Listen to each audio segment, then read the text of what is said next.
So servers are two types. One is in Java, servers are two types. One is application server, the one is web server. First we will discuss about web server. Web server is a server which provides basic facilities. Basic facilities in the sense, it generally it will take response from user. Response, request and response. I hope you know request and response. Let me explain you. When you give a click on a web page, that request goes to server, and that request will be processed there, and the response HTML will be rendered by server, and the response HTML will be sent to the client again. That means the person who clicked that click there. So again, so if we click something and we will get one response. So meanwhile, the server will take the request from this request. Let us examine about our login. We will give our username as well as password. We will send. We'll write those two and we'll click on send. I mean login, and these two details will go to server.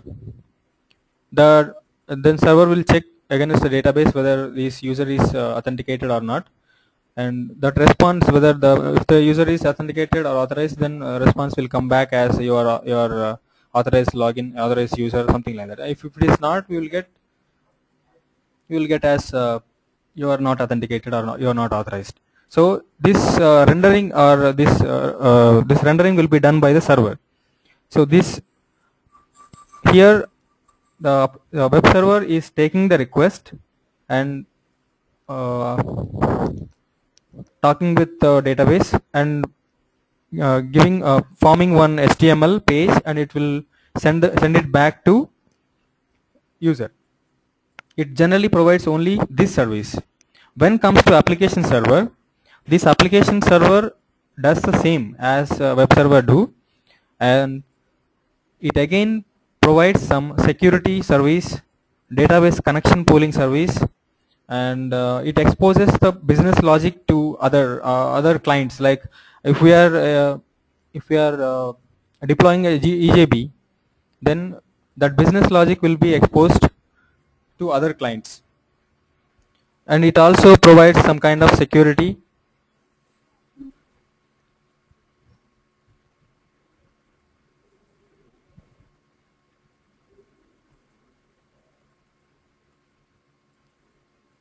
Okay, so application servers provide more facilities than web server. So here we have different web servers and different application servers. When we say web server, we used to talk about Tomcat, Apache Tomcat, and when it comes to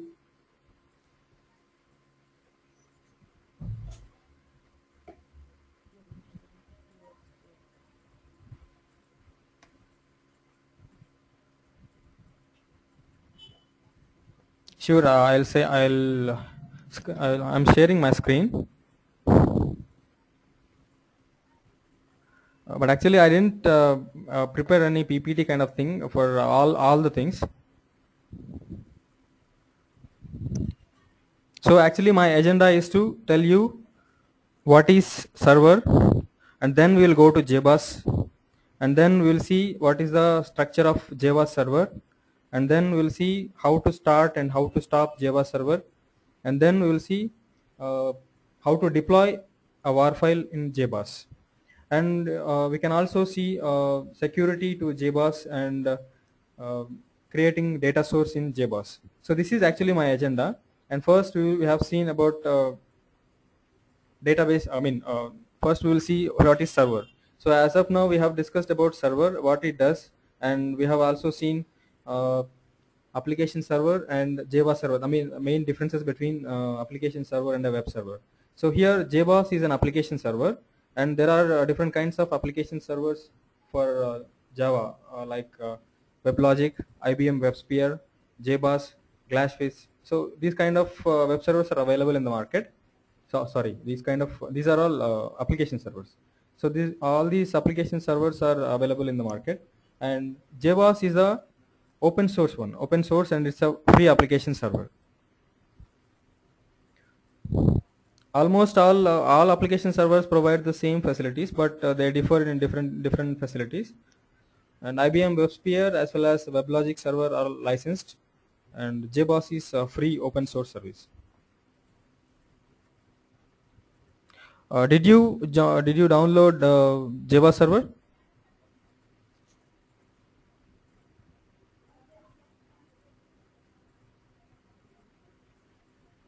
Hello, can you hear me?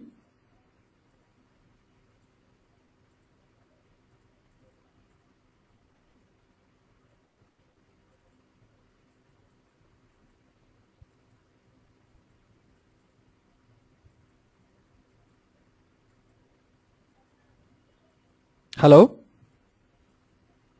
Okay, in my screen itself I will show you how we can go ahead. Prior to downloading or prior to going with Java server, we will see whether Java is installed in our machine or not. So for running JBoss server, we need JDK 1.4.2 or above, and after downloading, after installing your Java, then we will set Java home environment variable in it, which is pointing to Java JDK installation directory. Okay. Already I have installed Java, and now I will show you the environment variable.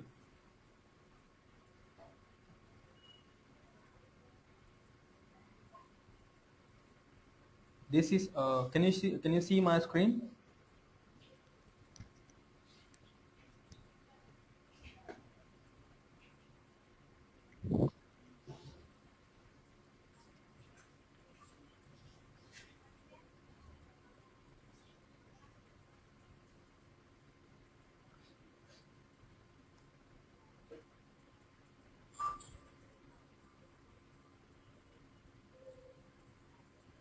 Can you see my screen?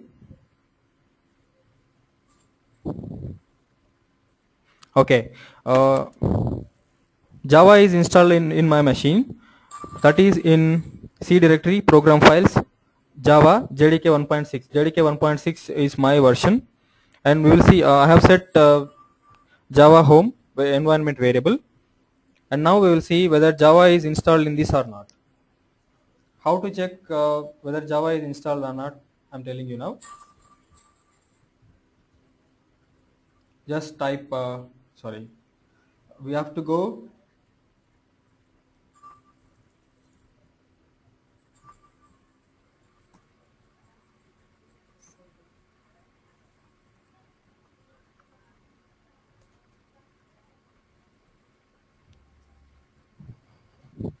so Java is installed in my machine. So it is giving, when I ask for my Java version, it is saying Java version 1.6.0-31 and runtime environment or something like that. So when you say Java version, if it gives a proper response, then we can say that Java is installed in our machine. So, and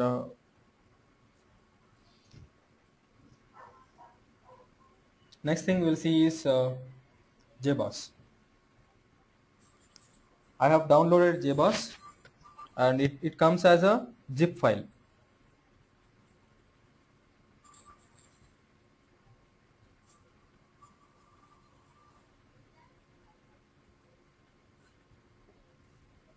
This is my zip file which I have downloaded.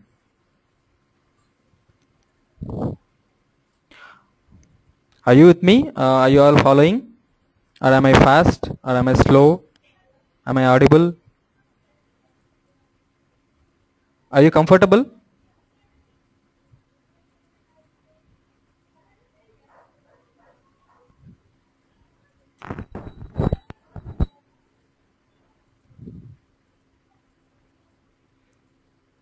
Okay, any questions up to now?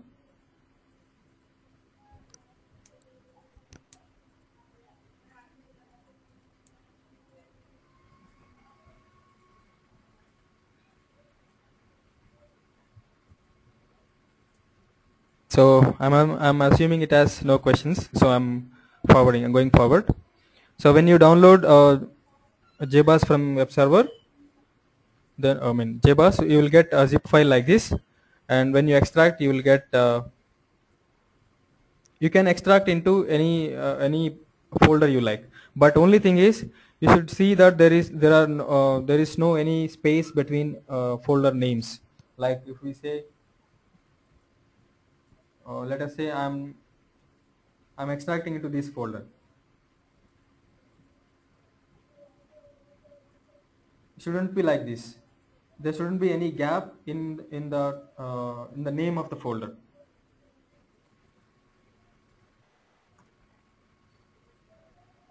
I have extracted it into D program files, JBoss 4.2.3 GA. So this is my root directory, or we can say JBoss home.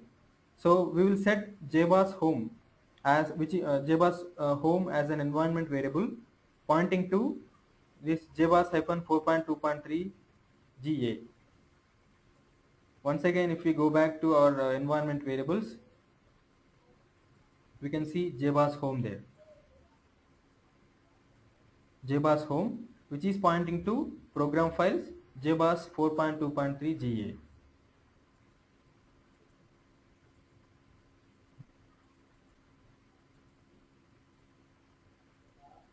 So we have set, we have downloaded JBoss, as well as we set JBoss home also. And one more thing that you have to remember is, while you are extracting JBoss zip, you should extract it into a folder which doesn't contain any space in the name. Let us see, before going into this structure, let us see first how to start and how to stop JBoss server. In order to start or stop JBoss server, first we have to go to the bin directory of JBoss server. Okay, first let me explain you different servers in this, different directories. Okay, JBoss 4.2.3 GA is our main directory, our home directory, or root directory of JBoss. In this we have bin, client, docs, lib, server, and some other files. Bin is the folder. So we'll see this presentation here. So bin is the folder wherein our start and stop, twiddle, and some kind of utility programs are there available in that. So some kind of batch scripts which are useful for starting and stopping JBoss server. Some other things are also available in that, but as of now we don't need them. And next thing is next directory is client directory. In this there are some directories, some files which are useful for connecting to JBoss from remote machine. Let us say, let me explain you. Let us say that there is one machine which is in which JBoss is installed, and there is another machine. Let us say M1. In M1, JBoss is installed, and there is an M2 which is second machine. And from that, if you want to connect to machine 1, machine 1's JBoss server, you need some client jar files. So these client jar files are available in client directory. So we will take those client jar files to second machine, and we will connect to JBoss server which is there in first machine. And docs it is like some documentary or examples, and some kind of example XML files are available in that. We will see what is docs and some kind of example files in later. Next thing is library. Library generally it contains jar files which are useful for running JBoss microkernel. So in this only some kind of jar files will be present, and only by using these jar files our JBoss server will run. And you should not place any kind of jar files in JBoss library. And the last one is server.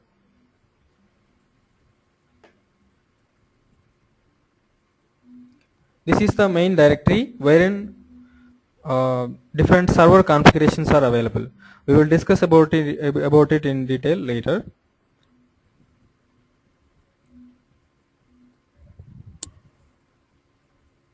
And now we will go to console and we'll start and we'll stop JBoss server.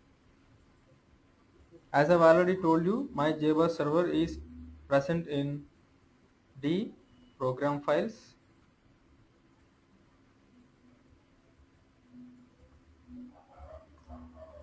In this, and now move to bin directory.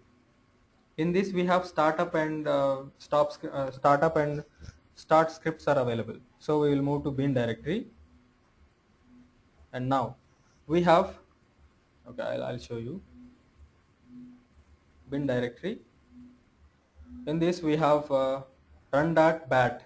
This is useful for starting JBoss server in Windows, and run.sh. This is useful for running JBoss, starting JBoss server in Linux kind of operating systems. And we have one more batch file, which is shutdown.bat, which is useful for shutting down the server, and as well as same like shutdown sh. And we have twiddle also. We'll see about it later. And as of now, we can see run.bat and shutdown.bat, which are useful for starting as well as stopping the JBoss server. Any questions as of now?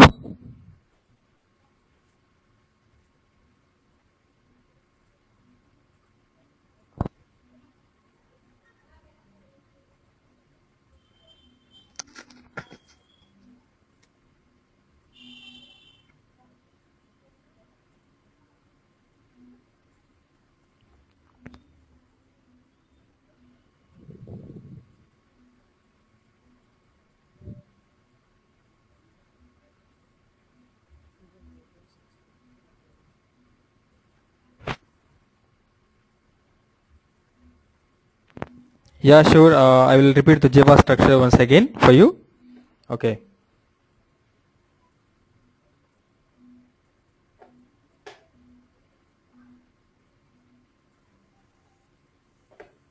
We have different kind of directories in JBoss server. They are bin, client, docs, lib, and server.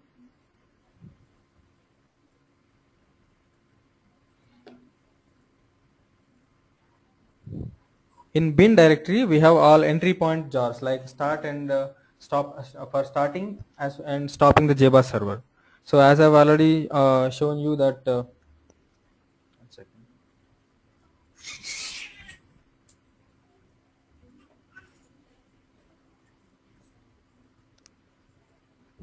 So in the bin directory, we have run.bat and shutdown.bat, which are useful for starting and stopping the JBoss server. And next thing is client directory. In this we have different kinds of jar files. You can see many jar files existing in this. So these jar files we will use to connect to JBoss server, and some kind of jar files are useful for developing our applications. Let us say JBoss all hyphen client. What is that? Yeah, this one, JBoss all hyphen client.jar file. So this is useful for connecting to JBoss from a remote machine. And we have one more API. Okay, servlet API.jar. This is useful for developing our servlets. Generally, when we are developing servlets like generic servlets or HTTP servlets, we need some servlet API. So all these kind of API is available in the servlet API.jar, which we will import while developing servlets. So this kind of jar files are available in our client directory. Next thing is our examples, our docs folder. In this we have different kinds of DTDs that are applicable for developing our mbeans, and some examples, licenses, and schema, XSD files,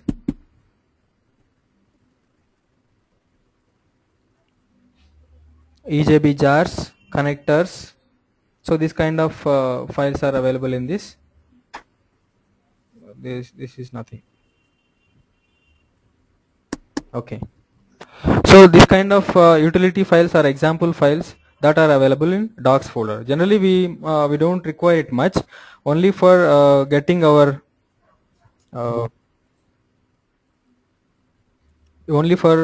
creating our data sources, we need this.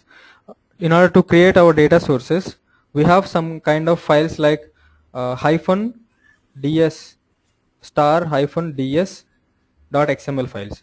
There are many these kind of files to connect to different databases. When we come to developing data source, we can see this.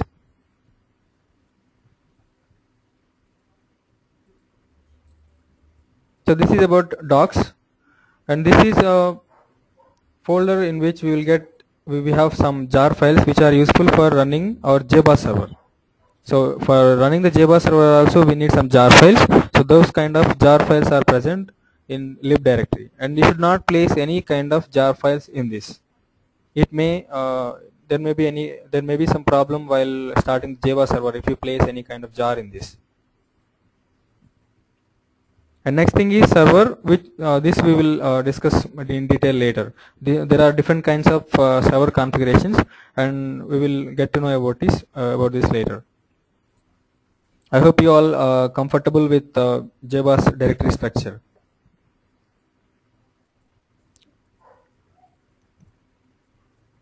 Okay, and now we will start JBoss server.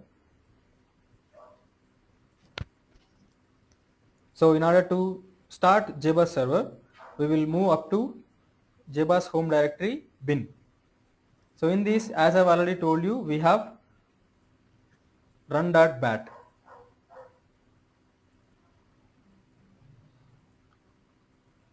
Type run and press enter. You can see different services that are started in JBoss. So JBoss server is like it is a combination of different kinds of mbeans. So by combining all mbeans, it forms as a server. Each mbean provides one service. So when we start JBoss server, all these services are started, and all these services are available for us. So when I start JBoss server, at the end it says that particular JBoss microkernel with version started in 14 seconds. I mean how much time it took for starting JBoss server. And we can also see, as I've already told you, that we only use generally we will use HTTP protocol for connecting to server, and we will send HTTP request and we will get HTTP response. So in for that we need one port. So for this, if we can see HTTP, yeah.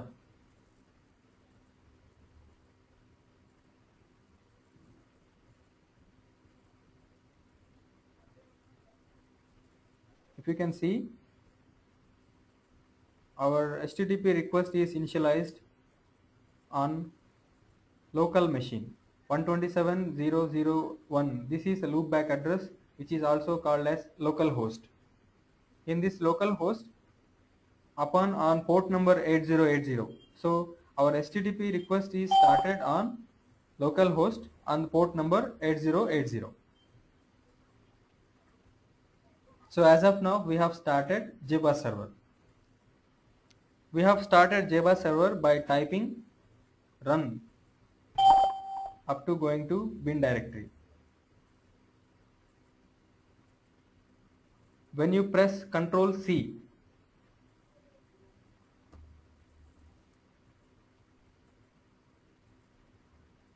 you can see shutdown complete. So when you press Ctrl C, the server will be stopped. Let type Y, press enter. Just now we have seen how to start JBoss server and how to stop JBoss server.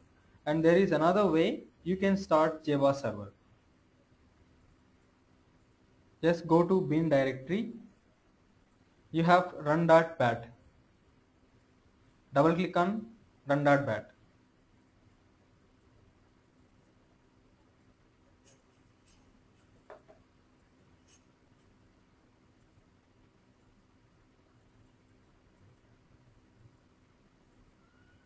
So our JBoss server is started.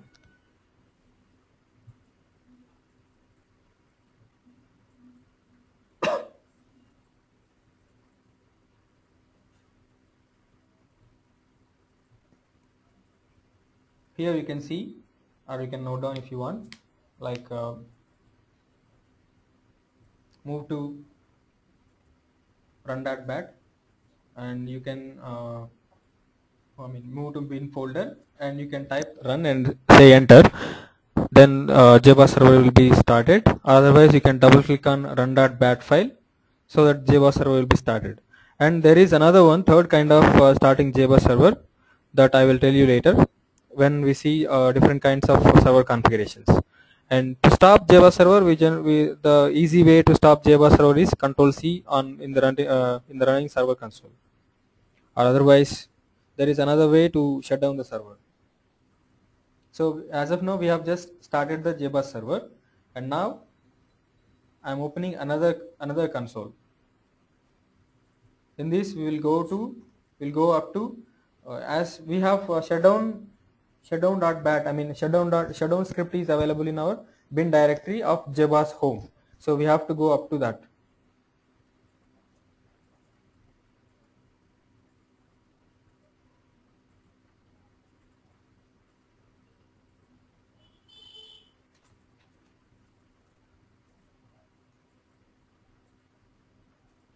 So we moved up to bin directory of JBoss,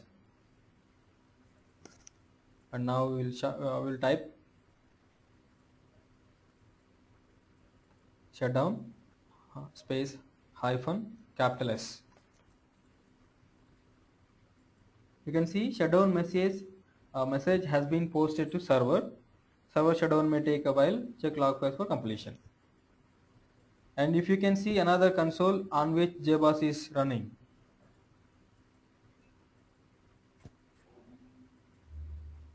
Earlier we have up to here JBoss started.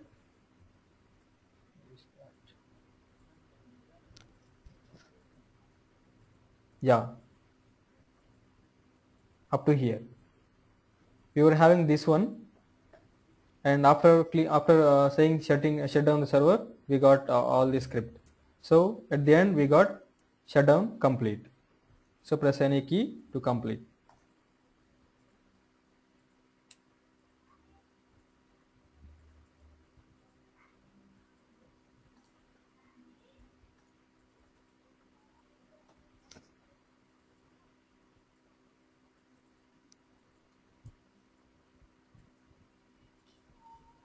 So as of now, we have seen two kinds of starting JBoss server and two kinds of stopping JBoss server. Let us say server is running. Okay, I have just once again I have started my server, and server is started in my machine. Let us say machine M1, and there is another machine, and I am operating on that, and I want to stop my JBoss server which is running on machine 1 from machine 2. JBoss server is started, and let us say I am opening another console, another command prompt, and now let us say this is my machine. This is my second machine. Now from here I want to stop this JBoss server which is already present, which is already running on the machine 1. So for this, what we will do is we will go up to bin directory of that, and we have JNP protocol which is useful for connecting to JBoss MBean. As I have already told you, JBoss is combination of MBeans. It's a MBean server. So mbean is like a building block. So let us say if there is any kind of thing, and in that there are many building blocks. So mbean is a kind of building block. All mbeans combine together to form JBoss server. So in order to connect to JBoss server using RMI, we use JNP protocol, and we have RMI port as 1099. So the last one to stop JBoss server is just move up to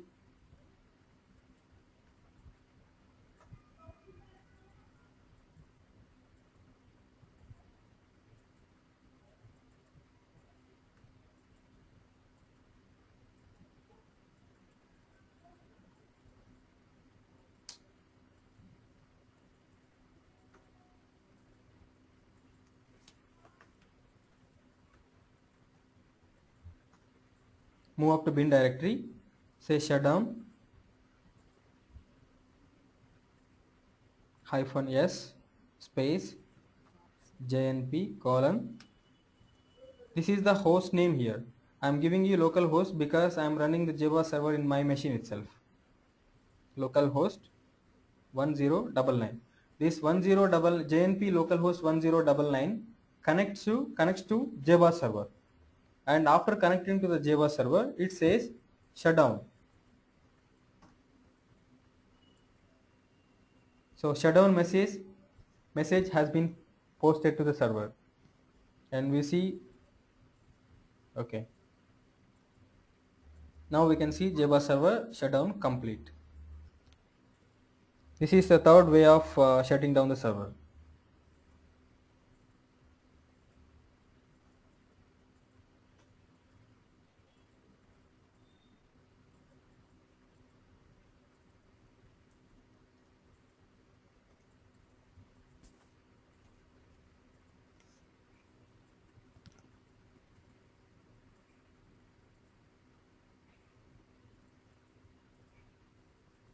And there is another way to stop this JBoss server using JMX console type. JMX console using system mbean. As I've already told you, JBoss is combination of many mbeans. In that we have one mbean which is called as system, and this will be useful for starting and stopping JBoss server.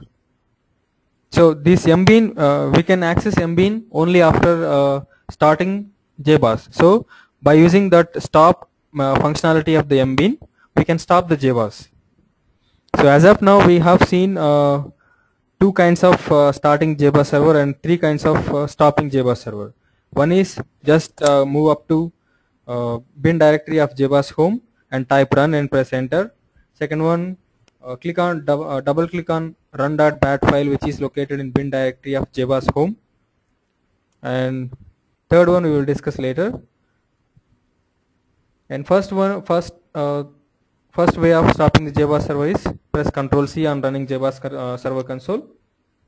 And second thing is move up to bin directory of JBoss home and type shutdown space -S and press enter. And third one, to stop a remote JBoss server, is shutdown -S JNP localhost 1099. And another one is, we will see this later, this is using system mb. I hope you all understand how to start and how to stop JBoss server. Are you?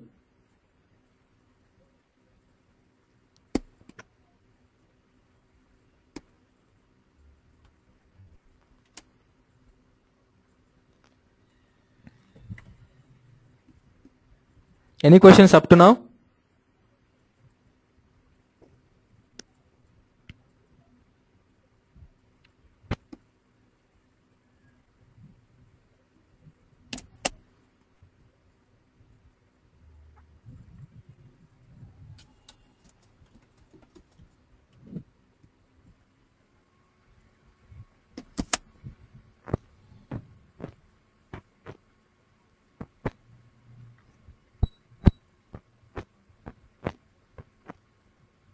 Okay, mbean.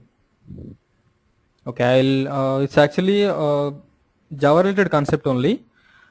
Mbean is a kind of functionality. I will explain you in brief.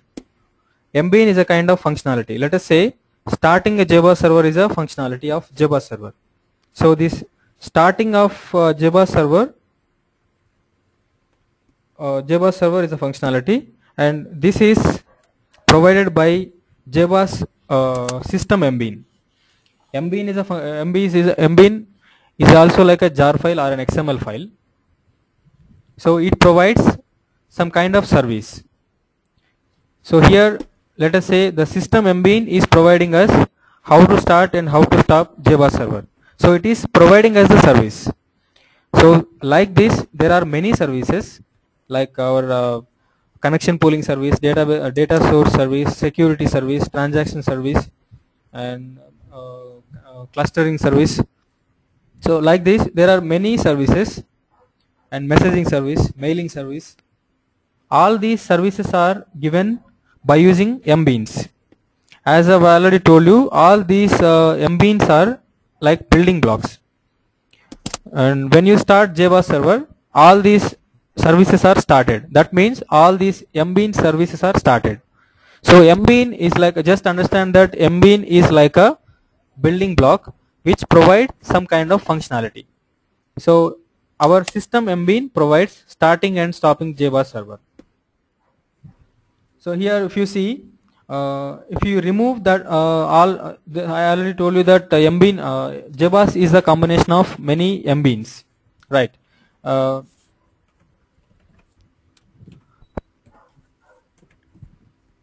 Yeah, these are the jar files or some kind of XML files which provide some kind of service for the user while using JBoss server.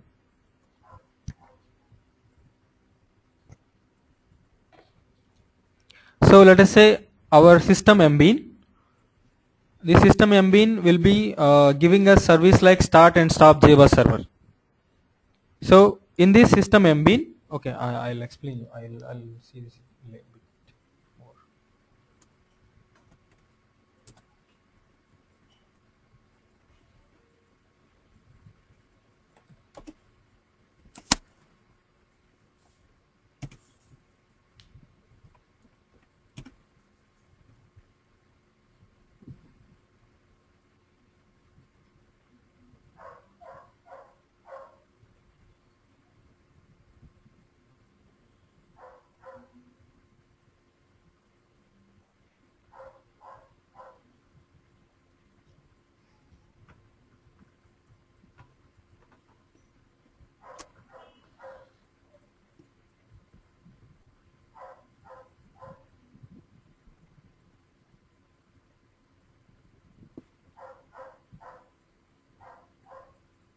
I've just started JBoss server, and after starting JBoss server, just open any browser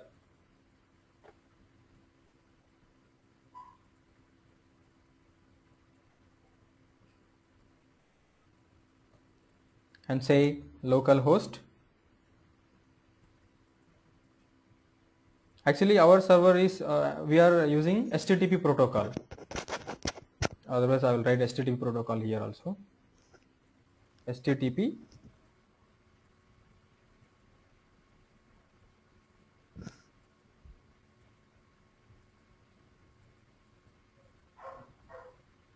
localhost. Our HTTP service is running on port number 8080. Pressing enter. So we have JMX console. I mean we have JBoss server console. In this we have JMX console.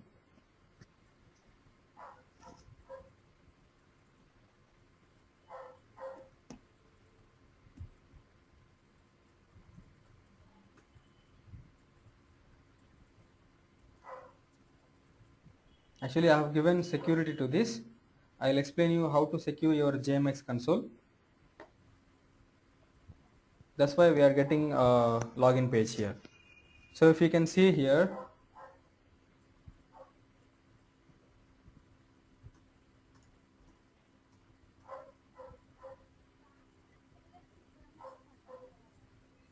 these are all different kinds of Mbeans. So all these MBNs will provide different kinds of services to us. So as we have system, and we have server.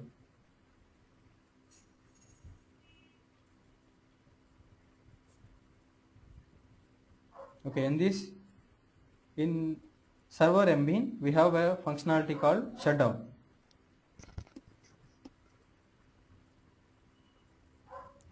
These are all the operations of this system, this server MBN. So server is an MBN which is giving some functionalities like shutdown, halt, exit, and trace instructions. So if I invoke shutdown, operation completed successfully without a return value. I have invoked this shutdown. Since I have invoked shutdown, it is this server is getting shut down. So this shutdown is a functionality which is provided by server MBN. So likewise, there are many kinds of MBNs which are combined together to form or to give different kinds of services to user by for using JBoss server. So in this way, you can remove some kind of functionality or you can add some kind of functionality by just removing some MBNs and adding some MBNs. So let us say if you are adding another MBN, or if you are good at writing MBNs, and if you add that MBN to this JBoss server, you can use that functionality also. So as this is the open source provision, this is the use of the open source. So if you have an MBN, then you can use this and you can deploy that MBN in JBoss server and you can use that functionality. And or otherwise you don't want some kind of functional, you don't want some kind of functionality like you don't want messaging. If you don't want messaging, you will just remove that MBN from JBoss server and you will not get that functionality. So this is about our MBN in brief. Hope you got it.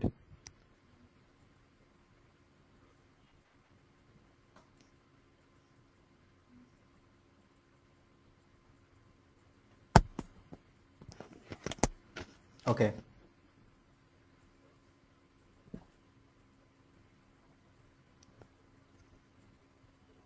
So I can assume that there is no doubt in starting and stopping JBoss server, right?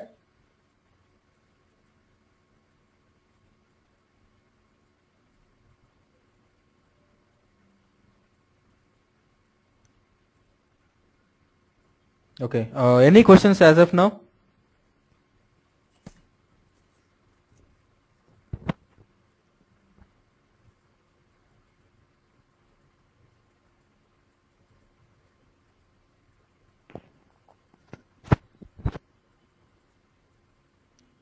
So I'm assuming that there is okay. Does JBoss run on only on HTTP port? Actually, JBoss doesn't run on HTTP port, but JBoss provides this kind of service to us. This kind of HTTP protocol service to us. JBoss will run. JBoss also provides some kind of JNP. You have seen JNP protocol earlier to connect to remote JBoss server and stopping that JBoss server. So JBoss provides HTTP server. HTTP protocol service. You got it?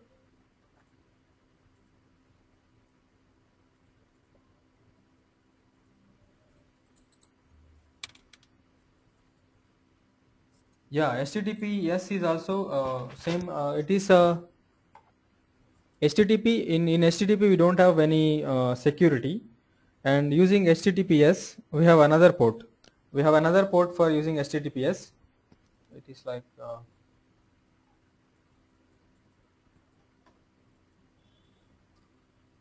we can. It also provides HTTPS service also. When we use HTTPS service, our client request will be encrypted and it will be sent to server. So we have even that kind of facility also.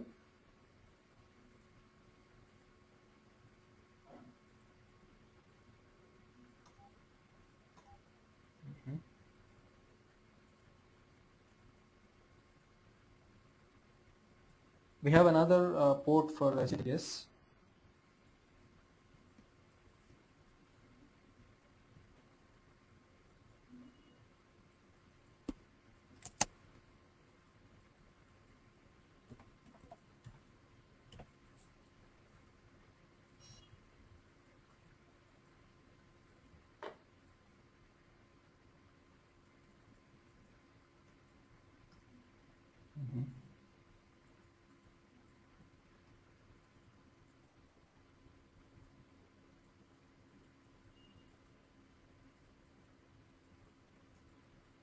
But in order to use HTTPS, we need to have some certificates installed in our machine. So then only we can use this.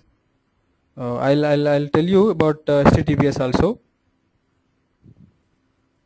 As of now, we will see HTTP and we will proceed. Not finding it here.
Okay, I'll tell you about HTTPS later.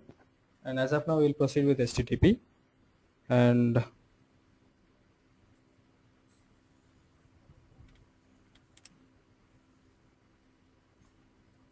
we have just seen JBoss downloading, installing, and JBoss directory structure. Of course, we have server JBoss structure is in pending, and JBoss how to stop and how to start JBoss server, and different kinds of starting and stopping JBoss server. We have seen these kind of things, and we have also we will now go to server configuration. For this, I am going to JBoss home directory. In this, I am going to server. This is the main directory wherein we will deploy our application. So first, let me explain you the server configurations. JBoss ships with three kinds of basic configurations, basic server configurations. One is all, the one is default, and last one is minimal. So these are different kinds of services. Earlier I have told you about mbeans, right? So all these mbeans are combined together to provide these services. So in minimal, we have minimal kind of one second.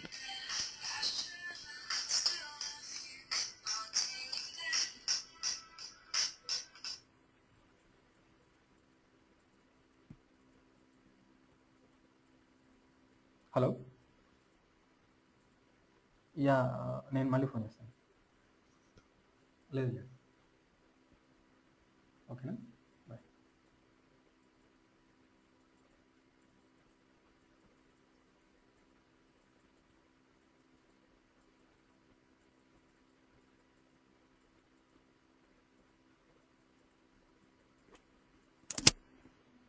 Okay, sorry for that.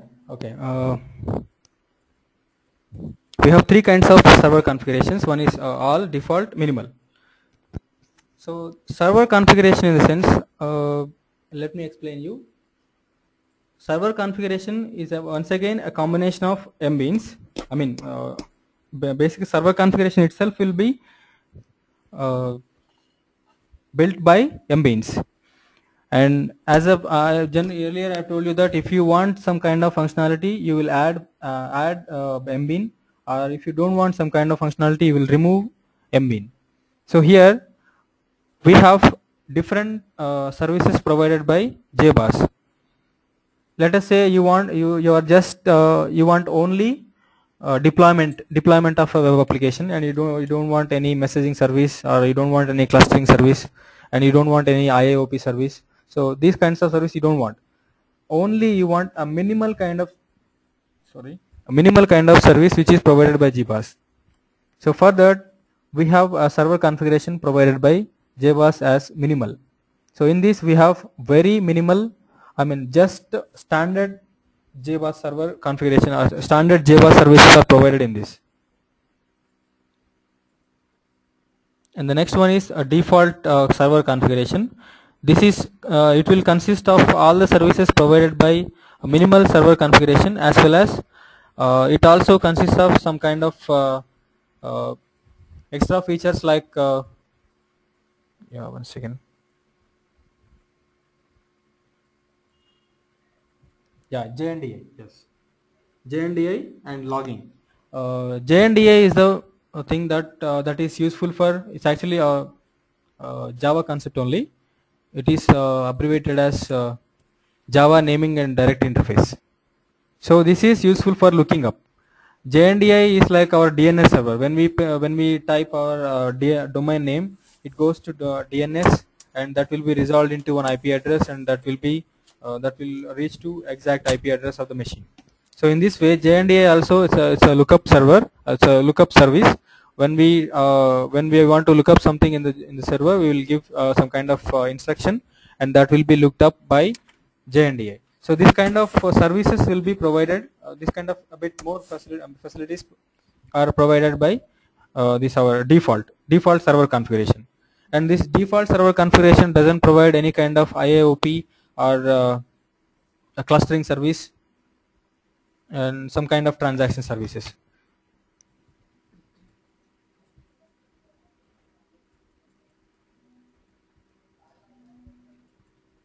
So this is our server configuration.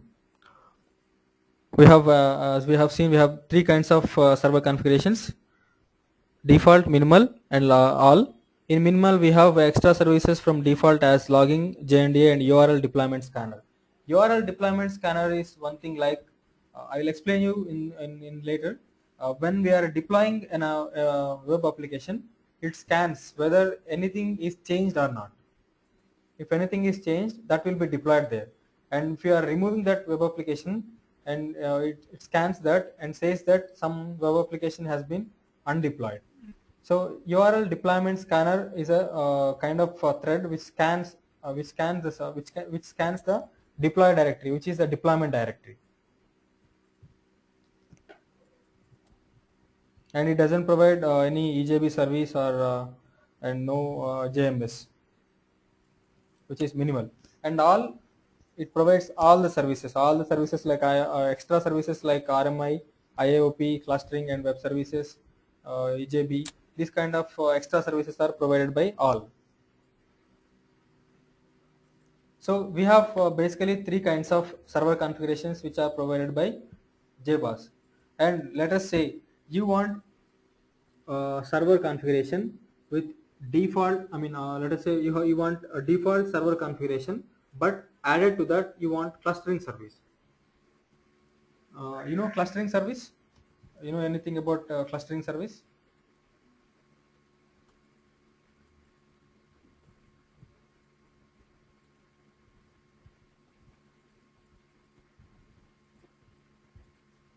Shall I explain you about the clustering service, or shall I proceed with this?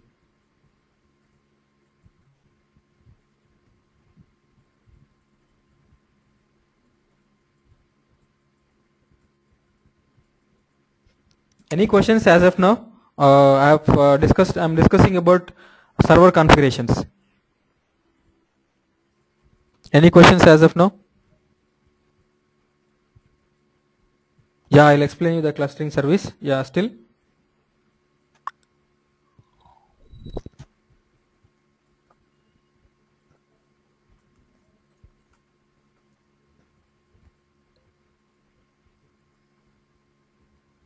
Okay, no more. Clustering service. When we are connecting to different servers, let us say we are connecting to Gmail, but Gmail will not run only on a single machine or a single server, because there are many people which are using Gmail. So if only one server is providing any service, if only one server is providing the service, then that server may goes down. So it cannot process many kind of requests. So what happens is, there is we need another server. So we need another, since we want a good service. I mean, when we press enter, we have to get it. So this kind of service will be provided by only when, if the server is able to provide you, or if the server is able to service you in time. But if a server is if one server is getting more requests, then that server cannot process all your requests. So what happens, what generally people do is, they used to put many servers, or they used to configure many servers. Let us say for Gmail, there are different servers in different countries. So when you give a request, but all these servers are, is it for load balancing? Yeah, exactly. Yeah, it's for load balancing as well as failover, this kind of services.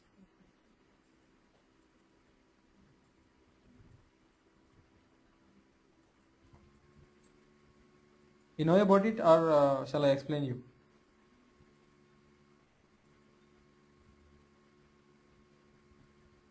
Okay. Yeah. When we are configuring more than one server, in all those servers, our JBoss, let us say they are using JBoss server. They are using JBoss server to run their Gmail application. So in all those servers, JBoss server will be running. And let us say, but we are just giving gmail.com, and this Gmail, when we say gmail.com, it goes to DNS server, and this DNS server, it will resolve that gmail.com to a particular IP address, and that will be resolved into an IP address, and our request goes to that particular IP address, that particular machine. But if there are many machines, like let us say there are 10 machines in which JBoss server is running with Gmail application, but all those servers IP address is different. But when we say gmail.com, it resolves only one IP address. How can we reach all those how can we reach all those servers? This is how how is, when we say gmail.com, it resolves to one IP address, and that IP address controls that IP address machine controls all other servers. So it takes the request, and it finds best server which can provide you service, and it transfers your request to that server. So once you give a request as gmail.com, it goes to main server, and that will be resolved into that main server will look for another server which is more which can give service in time, and it sends the request to that server, and that server will send the response to main server will send the response to client, that means you. So in this way, when we give request, our request will be processed seamlessly. So this is how clustering service is, and this clustering service can be provided by all server configuration. Shall we continue, or is that okay, or do you want me to stop as of now?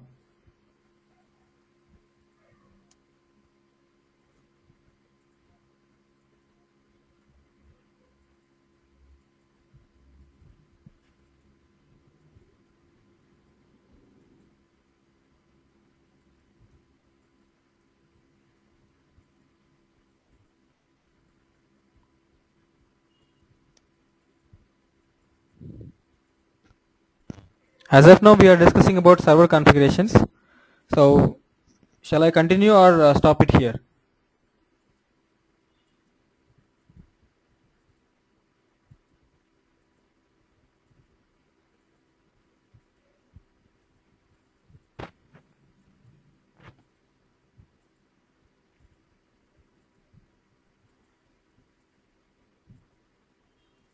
Okay.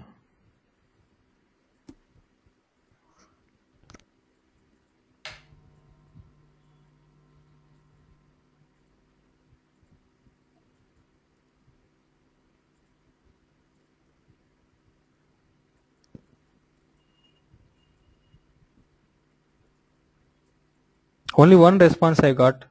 I don't know whether I have to start it, whether I have to stop it or not.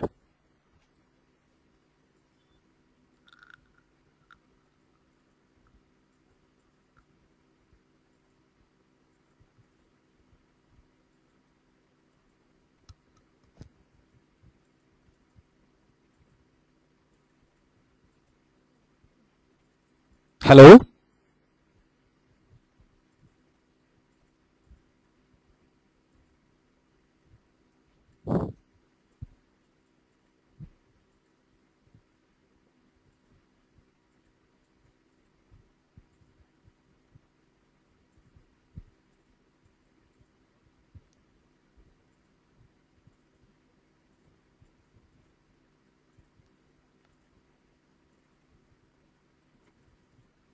Yeah, fine.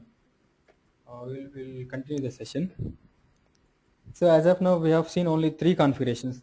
Let us say earlier I've told you that if you want a particular service, you can add mbin, and if you want to, if you don't want some kind of service, you can remove that mbin.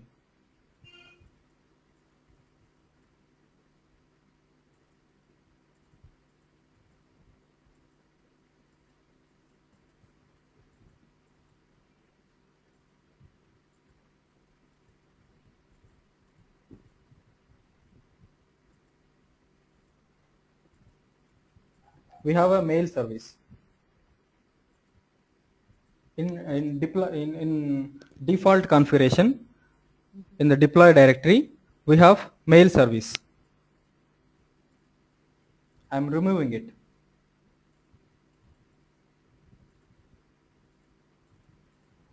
I have removed it from there. I have removed that mail service from there, and now see what happened. Mail service is removed from JNDA. So what exactly happened here is I have removed one XML file which gives some kind of mbin facility, mbin service. I have removed that from default server configuration, and what happened is that mail service has been removed.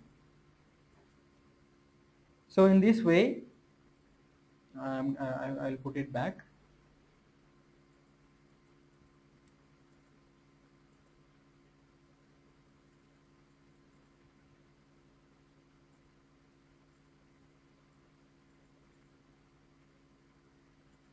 Now mail service bound to Java mail. Again, this service is being provided now. So in this way, we have different kinds of server configuration. I mean, here we have three kinds of server configurations. Server configurations in the sense we have different facilities available in all three server configurations. We have minimal services for running one var file, and some in minimal server configuration, some kind of extra facilities like JNDI and deployment scanner and logging facility, and this kind of some extra facilities in default server configuration. And moreover, more to this, like IOP, RMI, clustering, and these kind of extra services, all other services are provided by all server configuration. So let us say you want your own server configuration. It provides all default server configurations, as well as you want some kind of let us say clustering service or something like that. Yeah.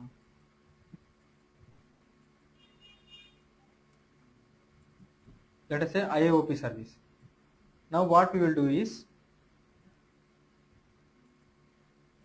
we will create our own server configuration here.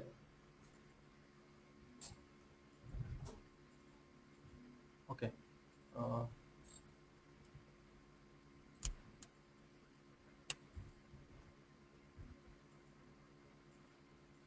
I want all services provided by default. So I'm copying it and pasting it here.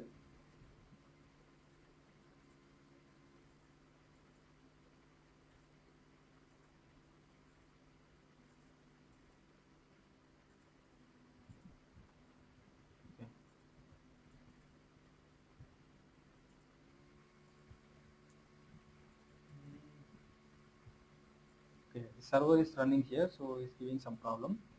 I'm stopping the server just by pressing Ctrl C.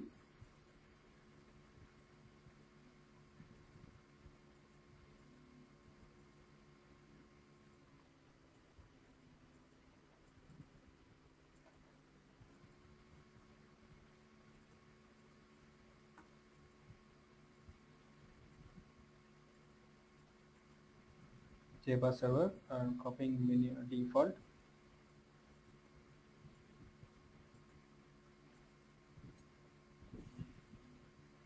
So here default copy is another server configuration which exactly gives the services which generally default gives. And now I will change this to my config. So this is my configuration.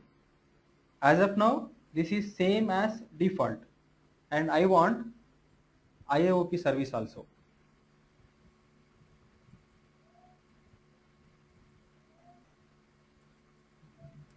Yeah.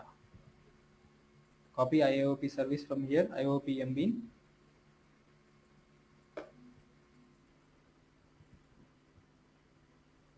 Go to my configuration, deploy, we'll paste it here.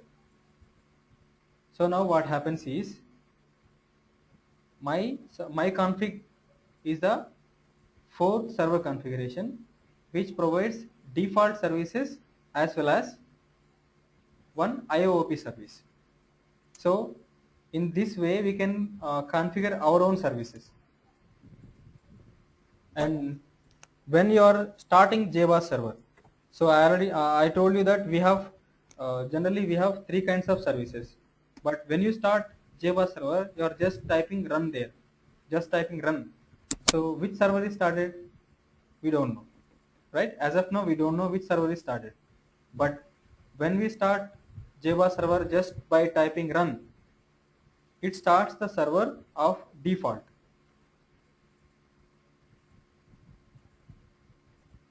It just starts the default server. So when you just say run, or if you just click double click on run.bat file, you will just get default server configuration.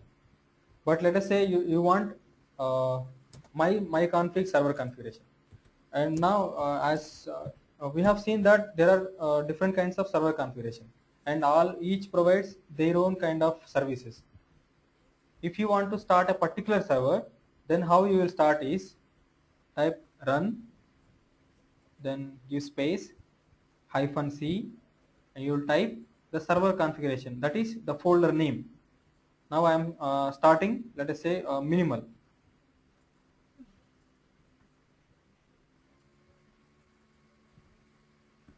This is actually the next way of starting the server, and it provides minimal, very minimal services. So JBoss server is started, and it is providing very minimum services. Now we can see the difference between the first time start and now and this start. So since it is providing minimal services, all these services are not started.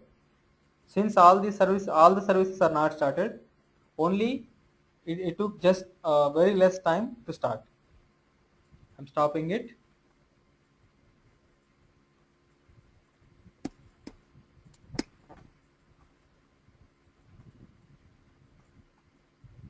And now we will start all. It will start all the services. It will take a bit more time than our all and our default and minimal, since it has to start many services.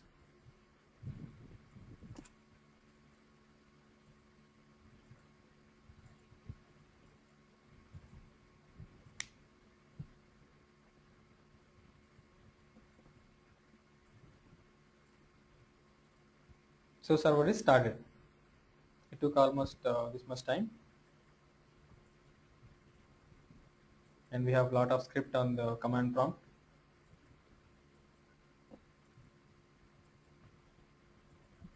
I'm shutting it down.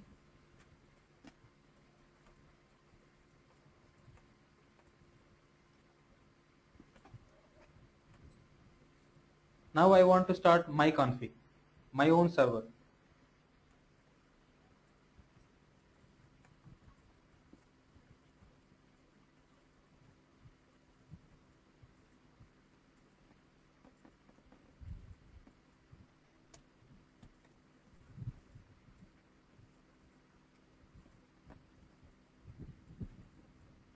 This is my server configuration, which I have done now, which generally provides a default server and one IAOP service.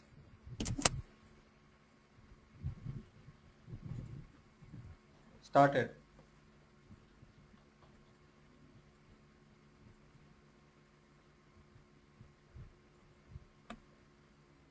I've just copied the IAOP service by service XML and some other there are some other depending files for this, so I didn't copy the all the files, so it is giving some exception. So likewise, in this way we can start, in this way we can configure our own server and we can start like this.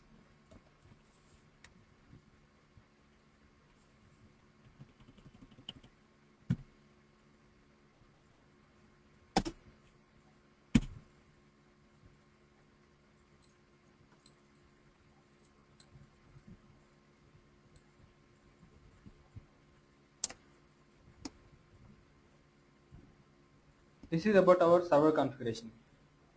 Do you have any doubts still?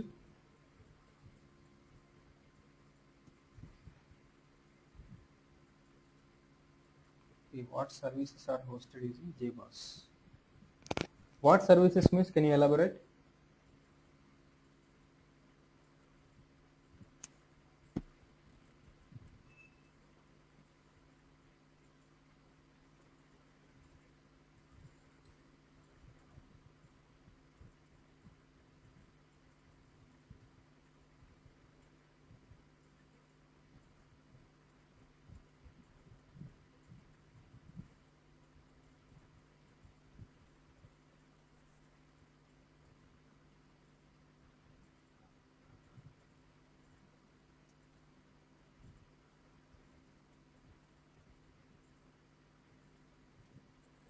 Yeah, hosting is okay.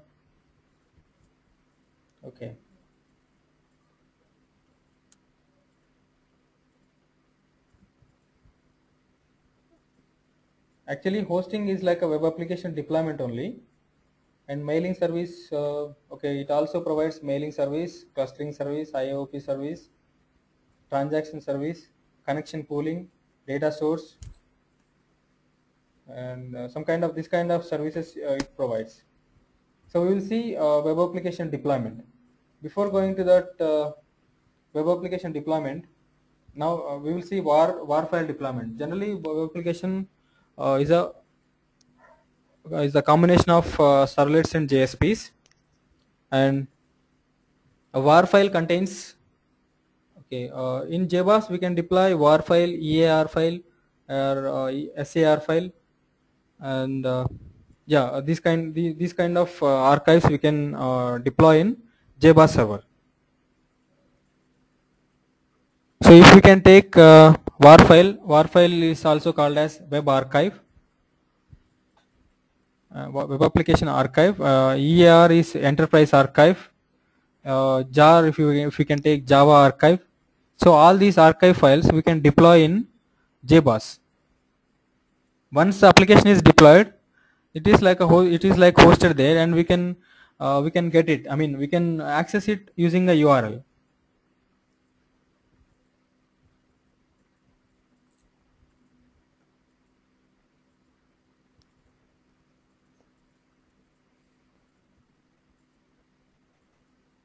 Okay, before proceeding to deployment, we will see what is war file. Actually, when we are developing Java, in Java, if you are developing any web application, we will develop in the beginning. We will develop some kind of servlets, and we will develop JSPs, and we will establish some kind of database connection, and after and we will write one deployment descriptor which describes your complete web application, and it provides you uh, a complete website. Let us say complete application. So after completing your development, you will archive it. I mean, you will combine all the artifacts into one war file. After making it a war file, you will deploy that war file. You will deploy that war file in the deployment directory of JBoss. Do you have any idea of deployment? Any other server? I mean, let us say generally you might be having any kind of knowledge about Tomcat, something like that.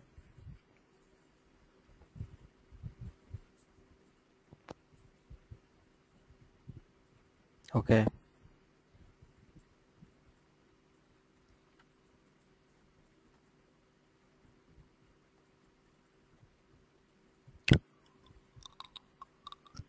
So I can consider this as no, right?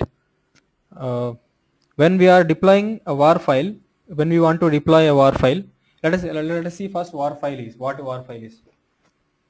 Okay.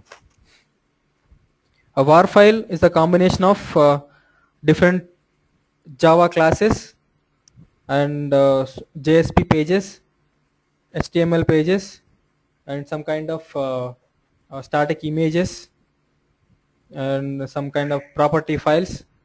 So all these kind of files form together, and we will make all of them as a war file. I'll show you a sample war file.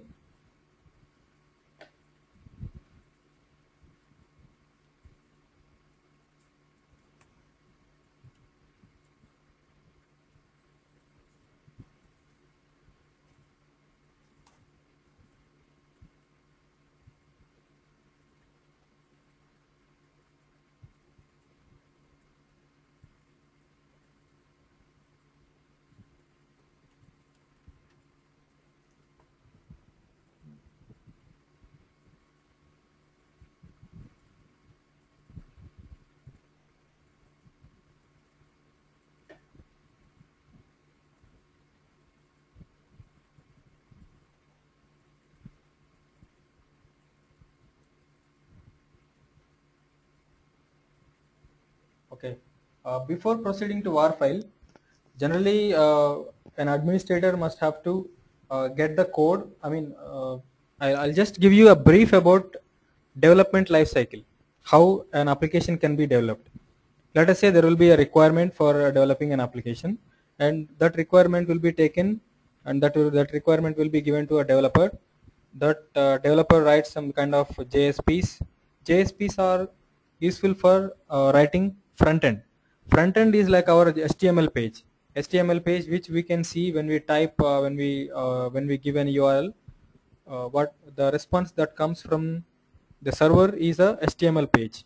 That HTML page is I hope you know what HTML page is. So this is called as front end. So this kind of front end we can develop using Java is with Java, that by using JSP page. You might have heard about JSP servlet and all. So JSP is the front end, and when we and next we will write he will write some kind no yeah we'll proceed with development life cycle. So the developer will write some kind of JSPs for front end, and from the user he will get some kind of request, and that request will be processed by some kind of Java classes. He will write file with extension .java. So our request will be taken by Java file, and that will be processed, and there may be some kind of database interaction, so that we will write database classes, data access classes.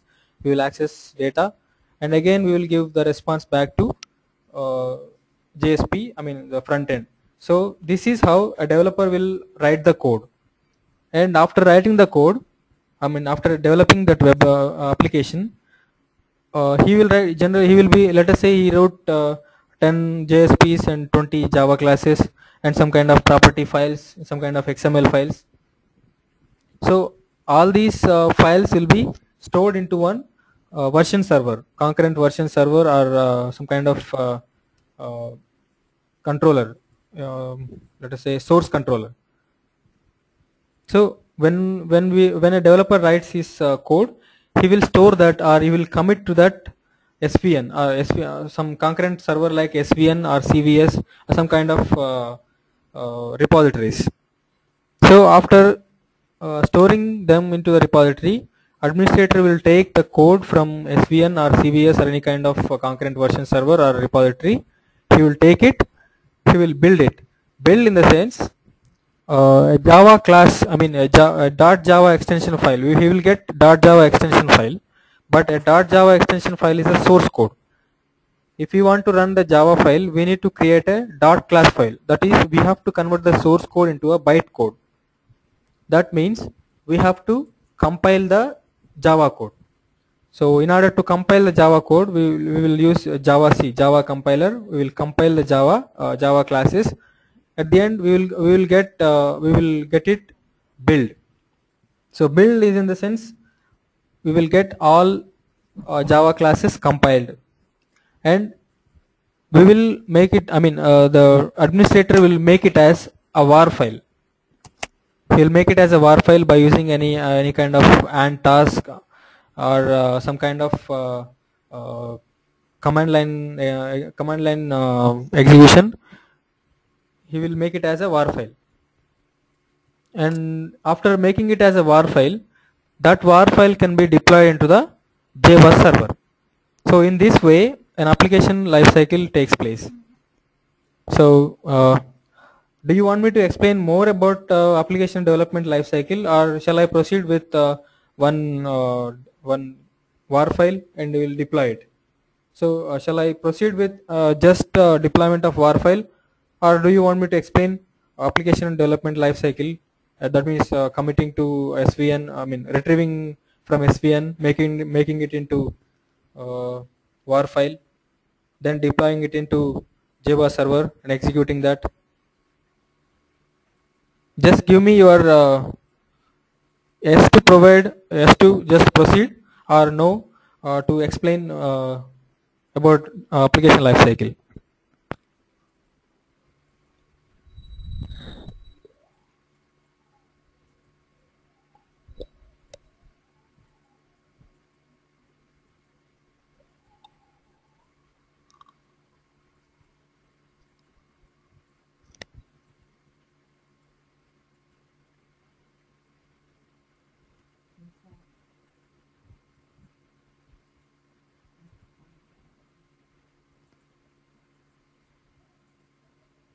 Okay, we will see what is the application life cycle. Generally, application life cycle, when we get any requirement, let us say we want some kind of application, and that application requirement will be given to a developer. He will take the requirement, he will develop some kind of JSPs and some Java classes uh, and some XML files, property files.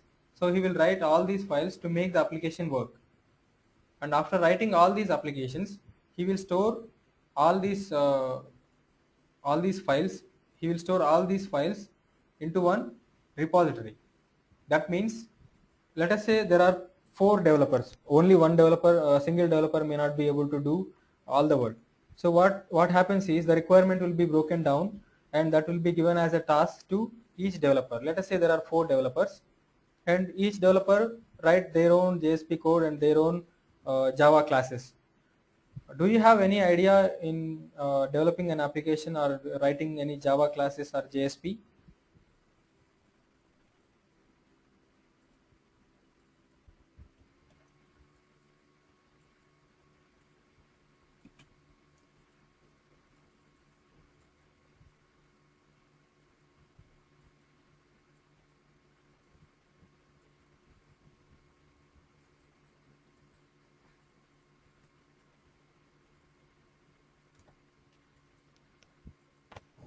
Okay, as of now we'll say it as a JSP is as I've already told you, JSP is a front end, and if you want the request to be processed, then we need some kind of middleware classes. They are Java classes.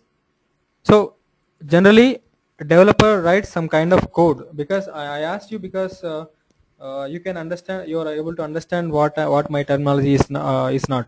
So that's why that's my intention of asking you whether you know JSP or Java.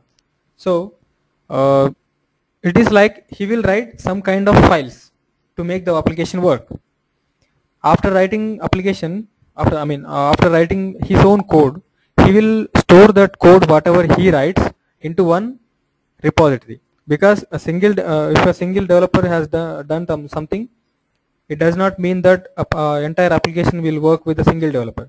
So there are, let us say, as we have mentioned, there are 4 developers. So one developer has written something, another developer will write some more files, and so in this way they will write all the files. So uh, if one developer has written something, he will store his files in the repository, and the second developer will store his own files. So in this way all the developers will store all the files which comprise or which gives all our entire application. So once all the application code has been stored into our concurrent version server or repository or source control, we call in this way. And we have different version control servers like CVS or SVN. CVS is a licensed one and SVN is a open source. So we can store our files in SVN. So here let us say JBoss example. In this we have a SVN server here. I'll show you that SVN.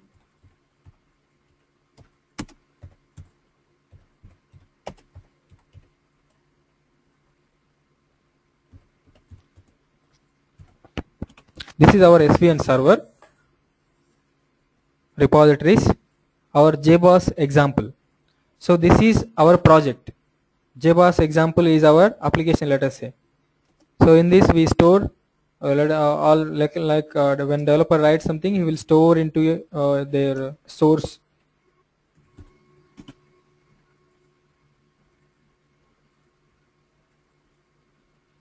So some kind of Java files have been written here.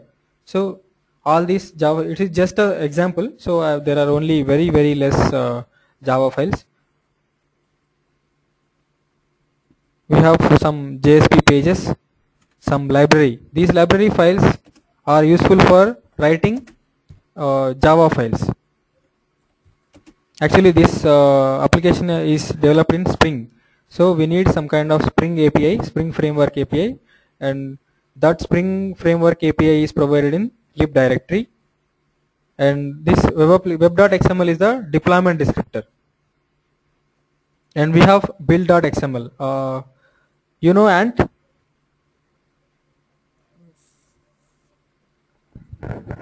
I'm repeating the question. You know Ant? Okay, it's well and good. If you know Ant, you just have to take this code and you will build it. So build.xml is also stored. So in this way, developer writes the code, he will store it into SVN, and all the code has been stored into SVN. And now what administrator will do is,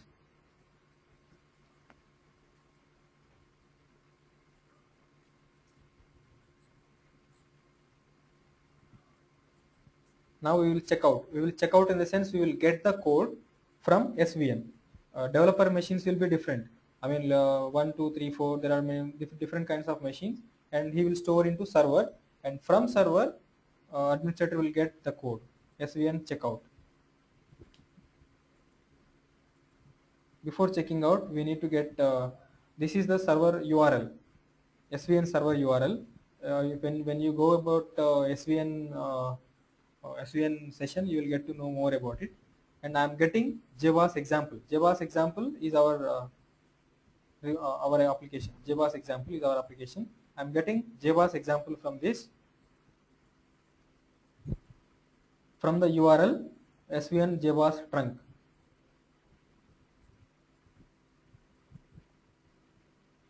pressing it OK.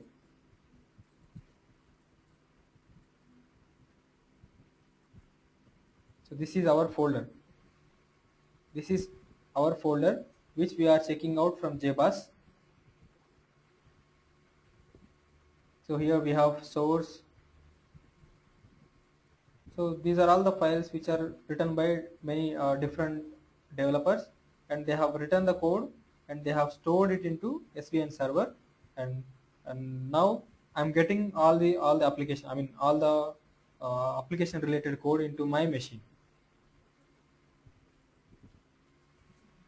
And now we have got only all .java files, but in order to build them we have to compile.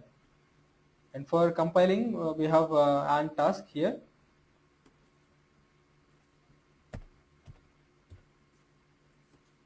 So as you already know about Ant, I don't have to go deep or deep about it. So we will see. So this will compile all Java files, and this makes a var file. It actually deploys. As of now, I'm commenting this.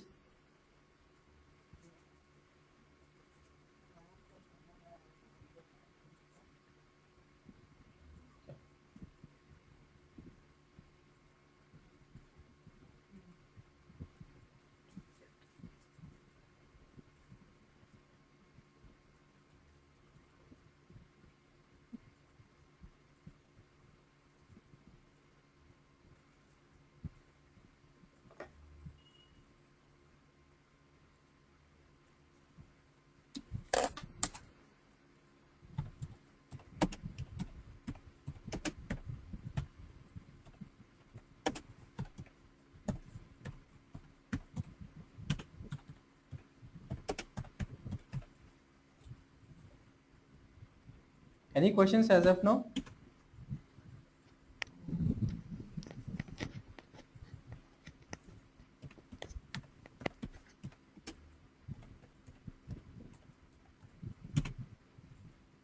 Are you comfortable up to now, or do you have any question?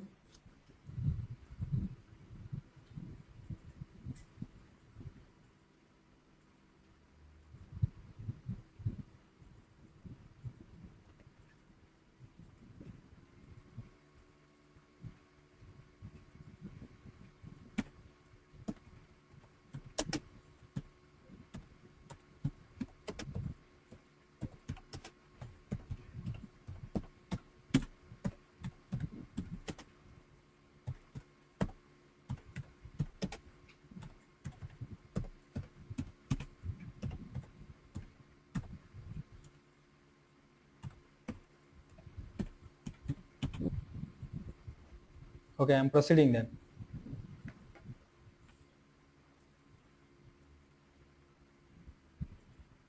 So we have just changed our build.xml.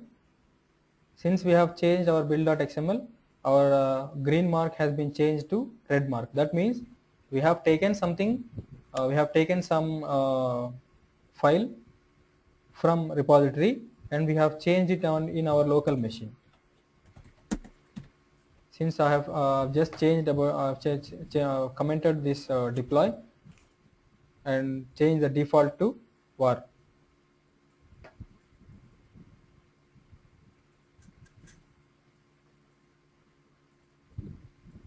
As you are already familiar with Ant, now I am directly going into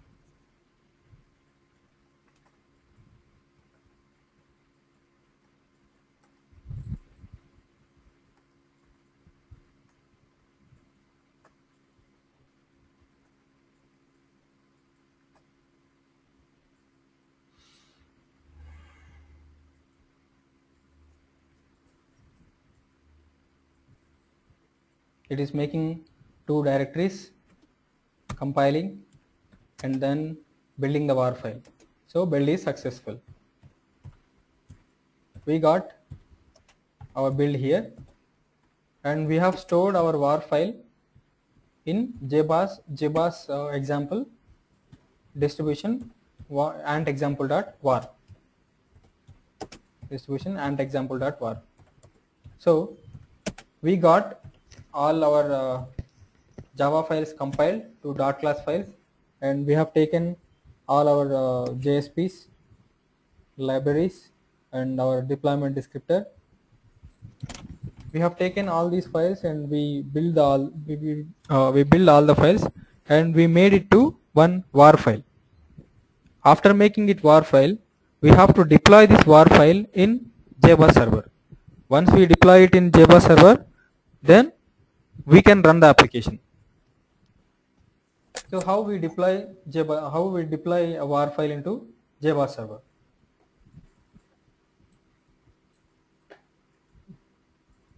One kind of deploying war file into JBoss server is just copy the war file, go to server directory, default, deploy.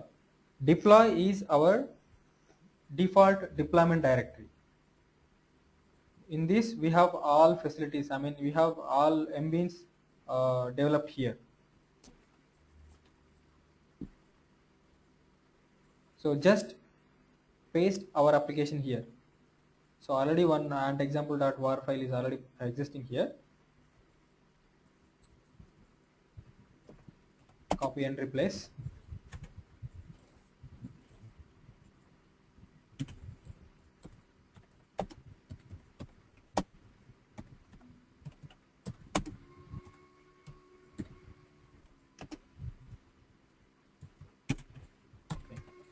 First let me remove this.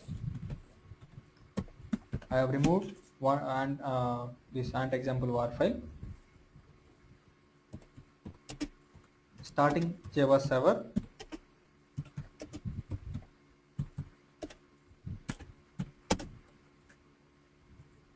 When we say simply run and press enter, we'll start default server configuration.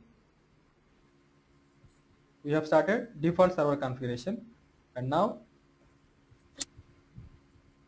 I'm copying this ant example war file and directly pasting it into deployment directory. I've just pasted here. As I've already told you, in default server configuration we have deployment scanner. That is one kind of service, deployment scanner service. So once you are changing this deploy directory by pasting another war file, so what happens is,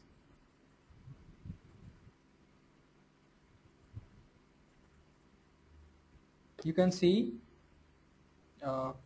when the server is started,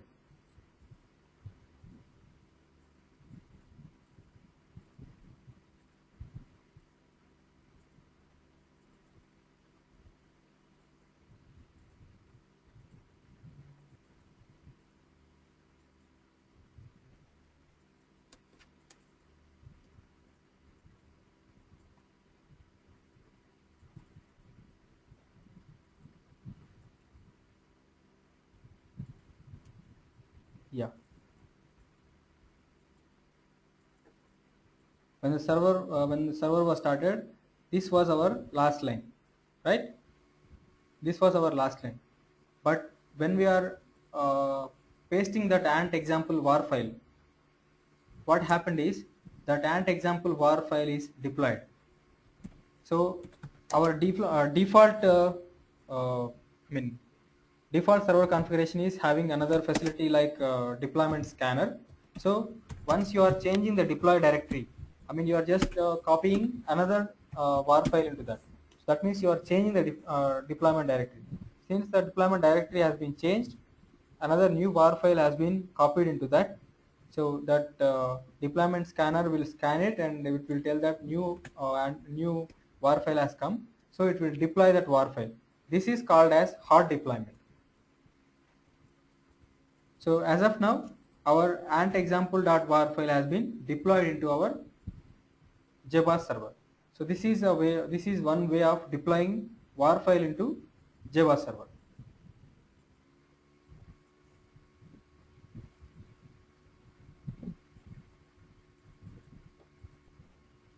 Okay. As of now, we have just deployed our var file.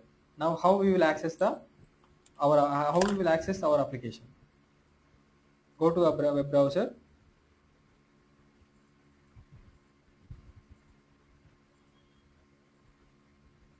Type http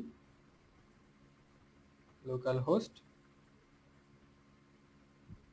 8080. We have already seen this earlier, and now I am clicking on Tomcat status full. In this we will get application list. These are all the applications that are being run by our JBoss server. In this we have our own application which is just deployed now. This is ant example. So this is our context path. Context path in the sense this is the main or default path that we will access.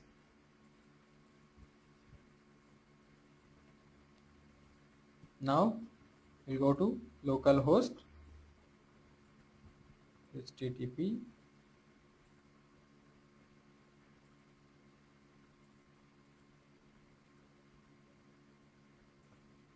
localhost 8080 slash our context path. Press enter.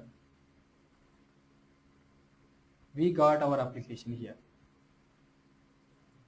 So I am typing something here.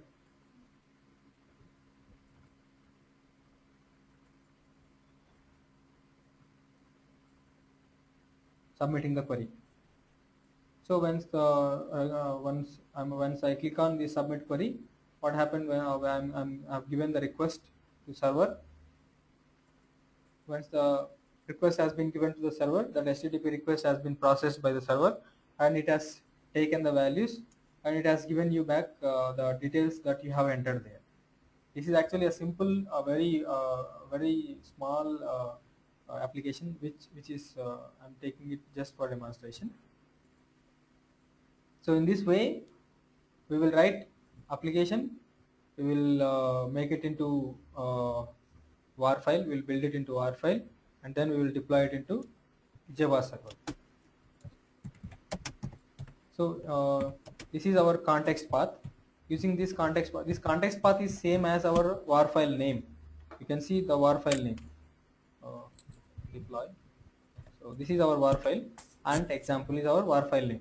So this is our context path.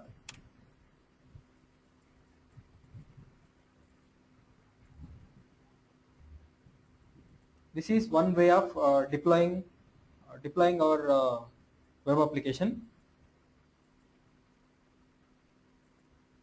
As of now, the last line is user added successfully. Now what happened? Now I am removing it.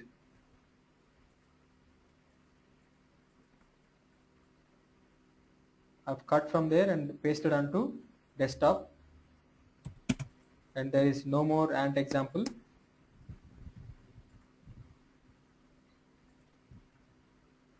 Now actually our last line was user added successfully. This was our last line,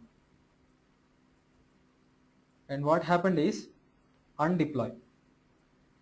When we are removing that var file, the deployment scanner will scan the entire deploy directory. Since it is seeing some change, that is ant_example.var file has been removed from there, it says it is undeploying that var file. So what it is doing is it is undeploying that var file. So now the var file has been undeployed. Now I am stopping JBoss server just by pressing Ctrl C. Y clear. Again I am cutting it, moving it into deploy directory. Now this var file has been copied into deploy directory. I am starting JBoss server now.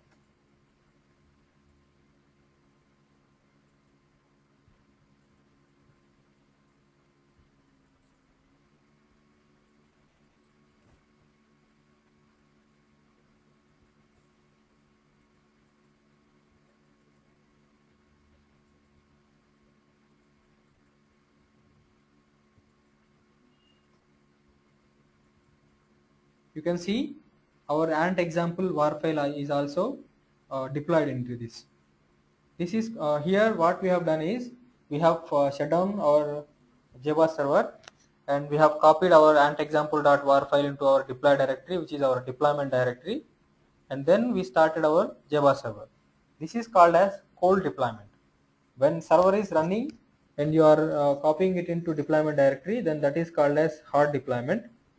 And when server is down and you are pasting, you are copying it into deployment directory and then you start it, this is called as cold deployment. When while hot deployment, you just have to when let us say there are more applications, more than one application, one ant example and some kind of another thing. So let us say there are 3 applications which are running on one JBoss server. So if you want to change one application, let us say application 1, you will not stop the JBoss server, because if you stop the JBoss server, all other applications will be stopped. So what you do is you will just remove it. You will just remove application 1, which you want to stop, and you will add some more you will add some more functionality to that, and you will again deploy that application. You will build it, and you will deploy that application 1 into JBoss server.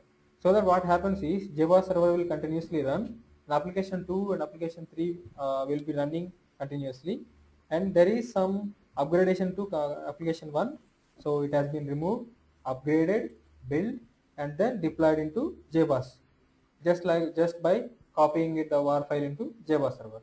Once the application server is copied into deployment directory, since JBoss server is already running, that will be hard deployed.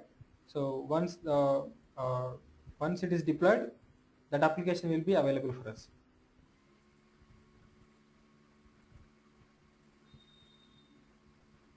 This is how we deploy and how we undeploy an var file into JBoss.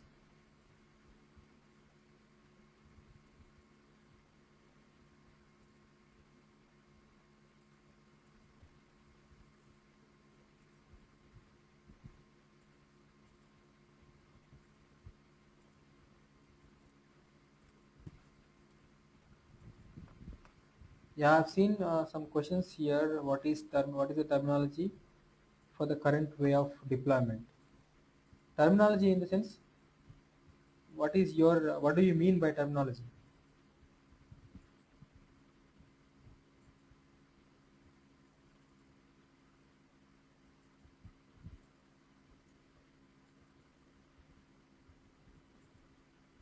Okay. So any question as of now? Okay, wanted to know hard and cold deployment. There is nothing like there is nothing like this. Just when you deploy a var file into JBoss server which is already running, that is hard deployment. And when you shut down the JBoss server and you will copy that var file into a deployment directory and then you will start, that is cold deployment. That means a var file which is deployed into JBoss server which is running is hard deployment, which is shut down and then var file is deployed and then started is a cold deployment. Cold deployment means that was when cold deployment means server is down. Which one is preferred way? Okay, that depends actually. What happened is, yeah, I already told you that if there are more than one applications and you want those other applications to be running and you want to upgrade your own application, you have to go for hard deployment. And you have only one application and you just want a cold deployment, then you can go for cold deployment too. And when you both are almost same, but it depends upon the exact criteria, exact needs. Any other question?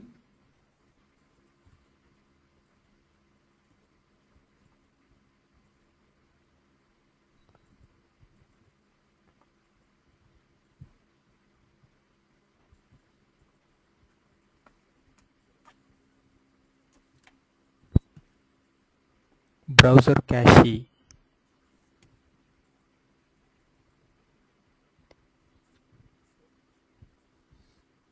It's actually not a hard deployment, it's a hot deployment. And cold deployment. Okay.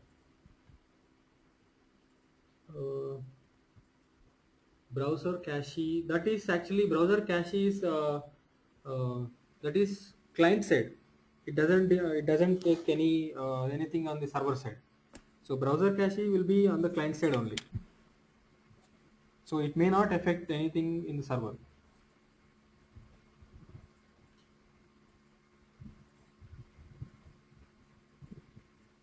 Is that okay? Okay. So any more questions?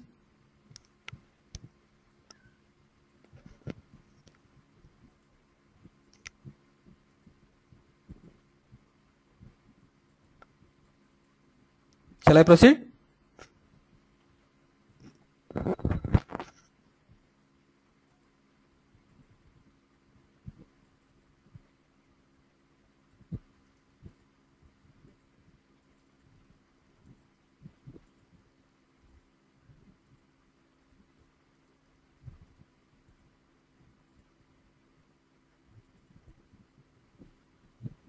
Okay, I'm proceeding.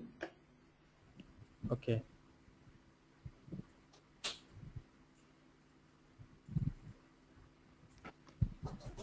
We have just seen one way of deploying a WAR file into JBoss server. Now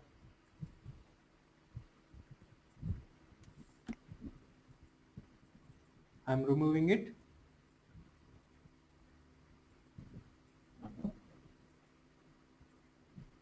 So no more ant-example.war file in this.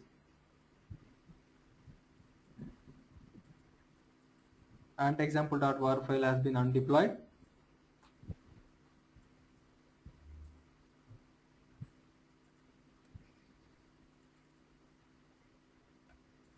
Okay. Now we will see second way of deployment.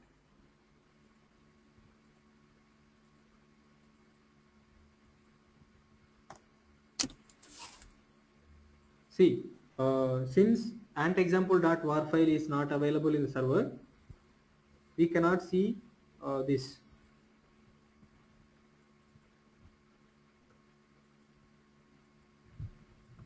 And example. See, we cannot see this 404 not found exception. 404 status, which is not found. Since the server is, this application is not running. Now we'll open another tab and go to http localhost 8080 and we will land into JMX console. Sorry, this 8080. Right. Now we will land it into JMX console. In this we'll go to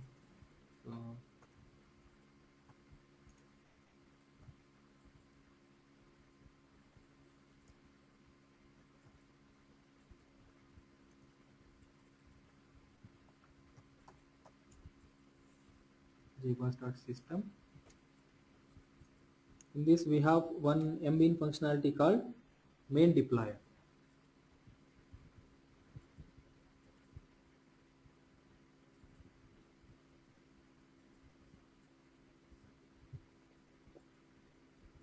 Here we have different here we have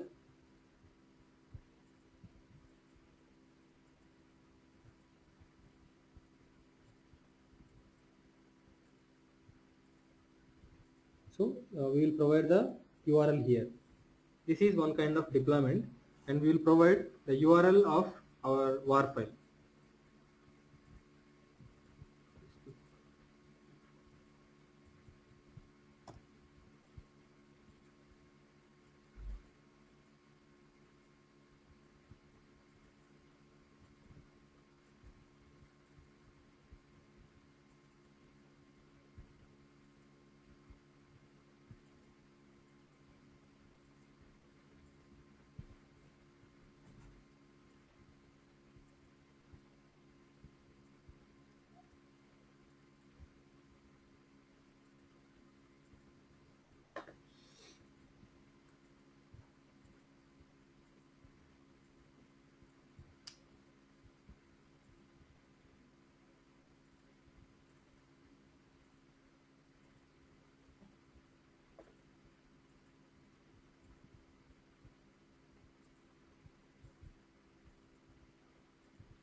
I'm clicking on invoke. Operation completed successfully without a return value. Now we just have deployed the war file. We have just given the URL of the particular war file and we clicked on invoke. What happens is when we say invoke, it has to deploy the war file. Yeah, we got it here. Deploy context path and example.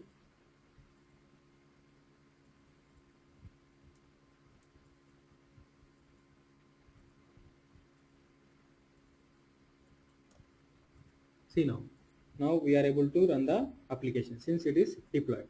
This is another way of deploying our application.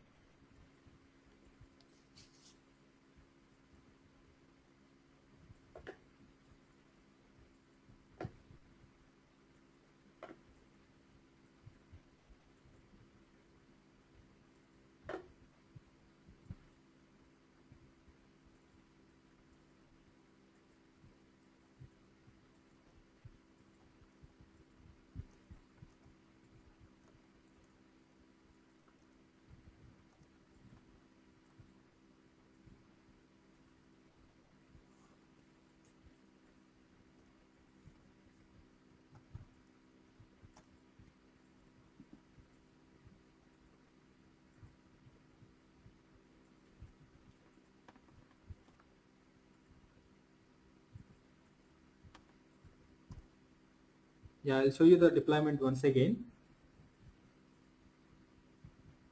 Okay. Did you understand? Okay. Okay, I'll show you the complete procedure once again. Complete procedure of deployment.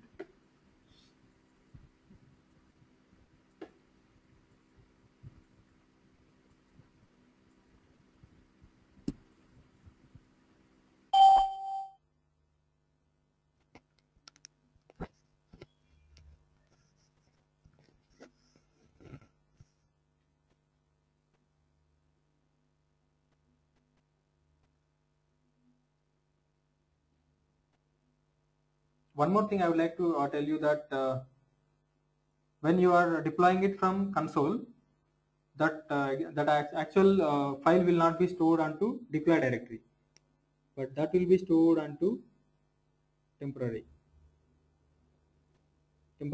archive file. I mean, it will be exploded here. This one, you can find it here. This will be exploded here, and we will get the application from here. Okay, I'll start telling you again. Starting JBoss server. Sorry, stopping.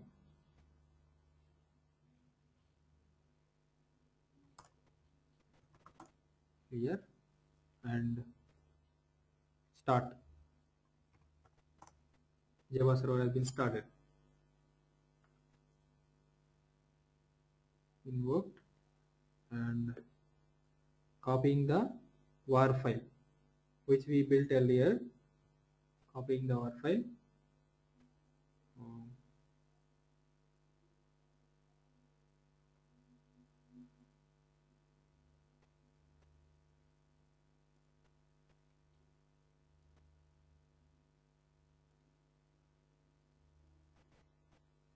JBoss home directory server. Here we have actually JBoss ships with three kinds of server configurations. We have developed our own server configuration, and generally everybody uses default server configuration. So in default server configuration we have deployment directory. This is our deployment directory. Our last line, our last line of JBoss server is this one.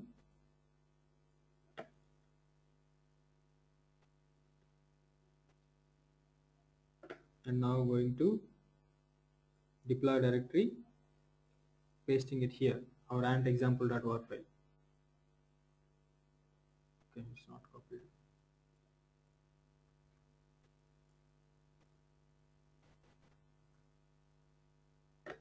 So it is pasted here.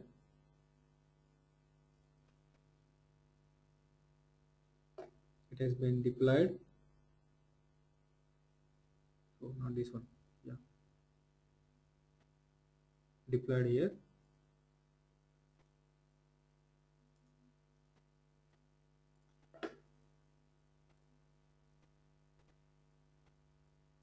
And once it is deployed, we are accessing it from the browser.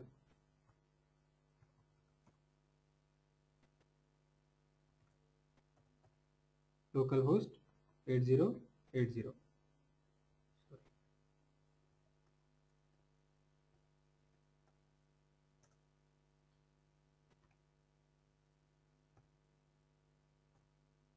Our application context path is and example. So our default, our first page has come here, and now I am entering something.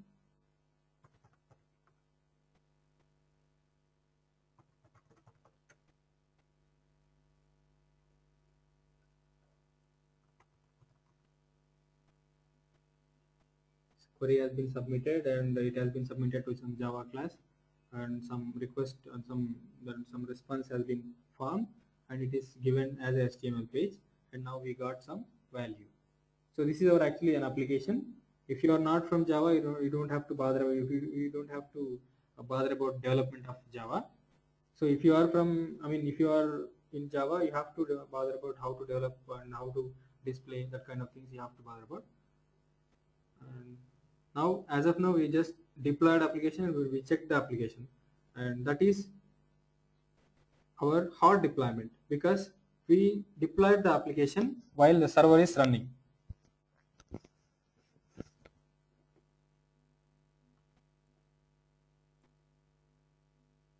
Deploy, came to deploy directory. I am removing it.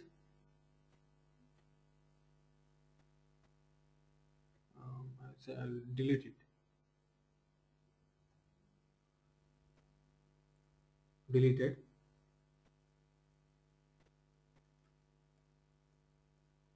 It has been undeployed. So that means we are no more able to access the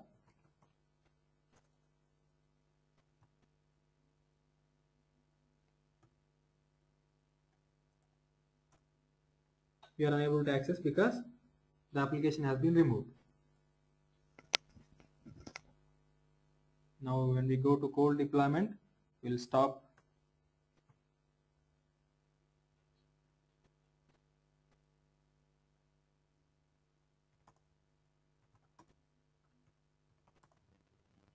Server has been stopped. Oh, exit.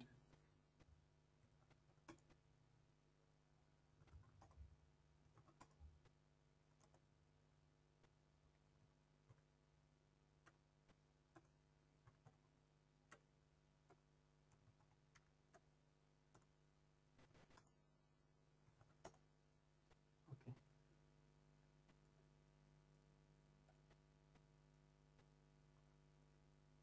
Now I'm copying war file, pasting it into deploy directory.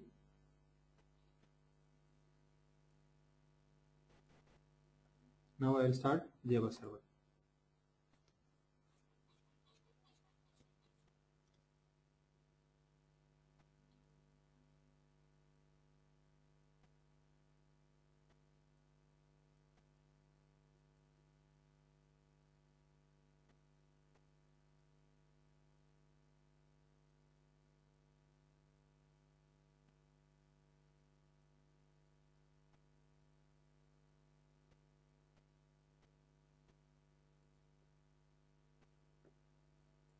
It has started.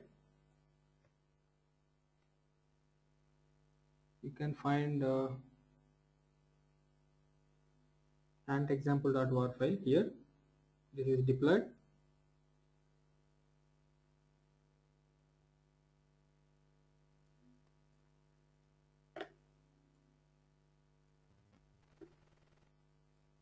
So now we must be able to access it.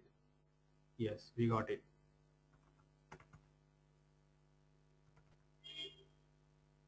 We got the response too. Now what we will do is, again we will remove it. We'll just delete it. Delete it. That must be undeployed. Undeployed here.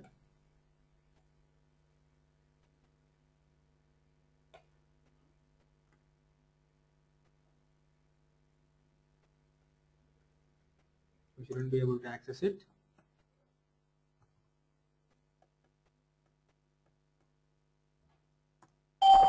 We are not able to.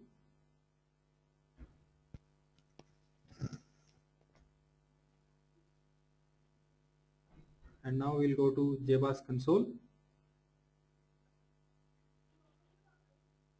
JMX console.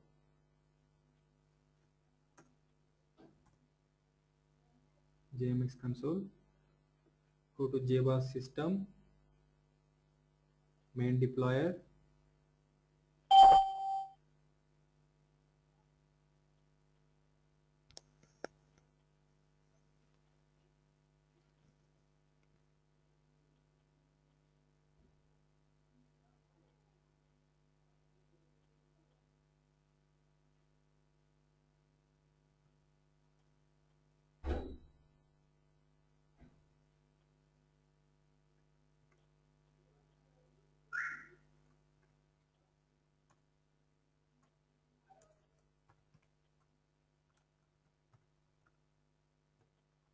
And example.var invoke.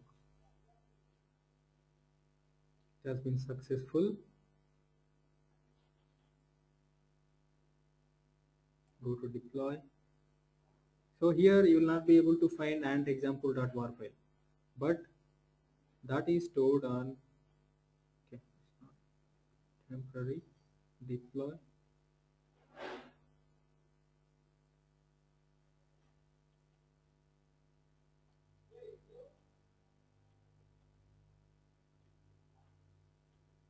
Yeah, and example.var file.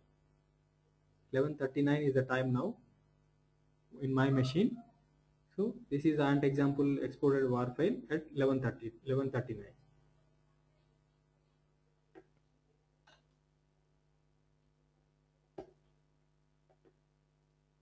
Earlier we were unable to access it, but now we have to access it.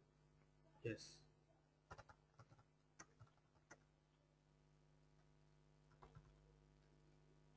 You got it. This is how we deploy, hot deploy, cold deploy, and removing, undeploying an application and deploying it from directly by copying and deploying it by using JMX console. And there is another way, which is by using and just by copying. And there is a and task by it just copies from a URL. It just copies from this URL and paste into this JBoss home directory server default deploy. This is our deployment directory. When we say this, it just the file will be copied and that will be pasted into our JBoss deployment directory. So by using and task also, so by using and task we can automate complete build process. So by using this we can just compile and build var file, and we can even deploy that var file into JBoss server.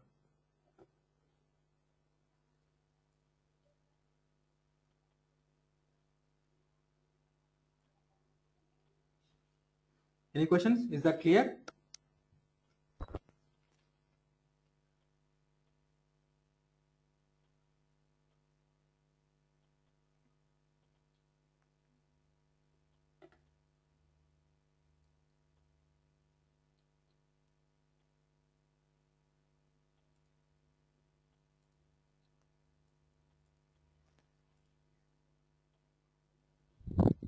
Okay. So as of now, we have just seen how the JBoss structure is, and different mbeans and different server configurations, and how to start the JBoss server and stop JBoss server with different kinds of different ways of starting and stopping JBoss server, and building one var file. getting components of war file from repository, building them and deploying them into JBoss server. So still we have security. We can secure the JMX console. I mean, here we are directly accessing this JMX console,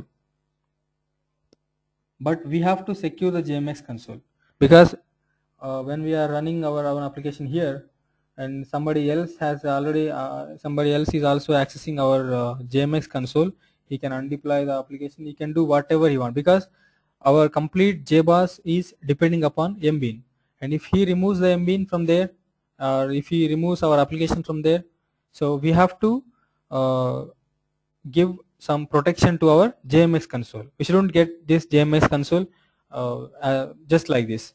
So we have to protect we have to secure this JMX console. So we have that one still pending.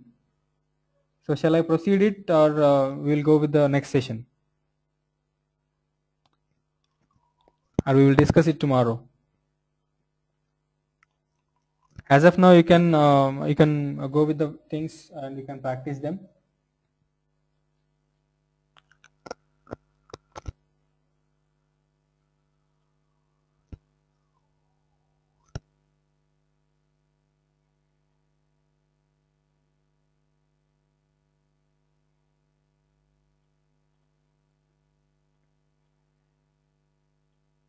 Yeah, that's what I'm thinking about. So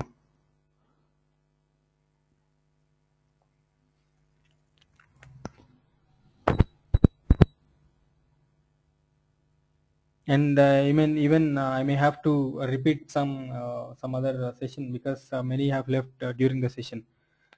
So next session, that again I'll explain you, or I'll let you know. If you are free tomorrow, then we may see. That again depends upon all, their convenience.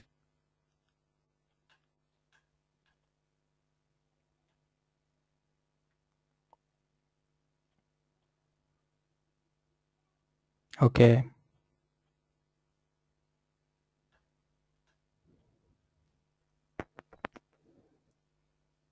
So okay, as of now we'll stop this session here, and we'll continue it later. Whichever the time is possible, I'll let you know with, in a mail, so that we can proceed with this. So as of now, up to now, is there any question from your side?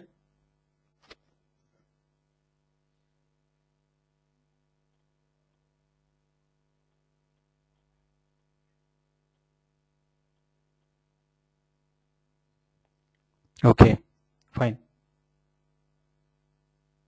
Another one. Okay.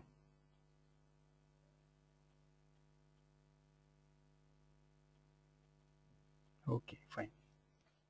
So I'm stopping it here, and we will continue in the next session, whichever the time is possible, a convenient time, and we will let you know about it in the mail, and we'll see it. We'll see it complete. And we have just one data source.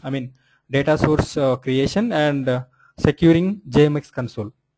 After this, I will brief complete cycle. Complete JBoss. I'll give a brief session in 15 or 20 minutes, like that. Complete session, just warm up, and we'll close this JBoss. Fine. Bye then.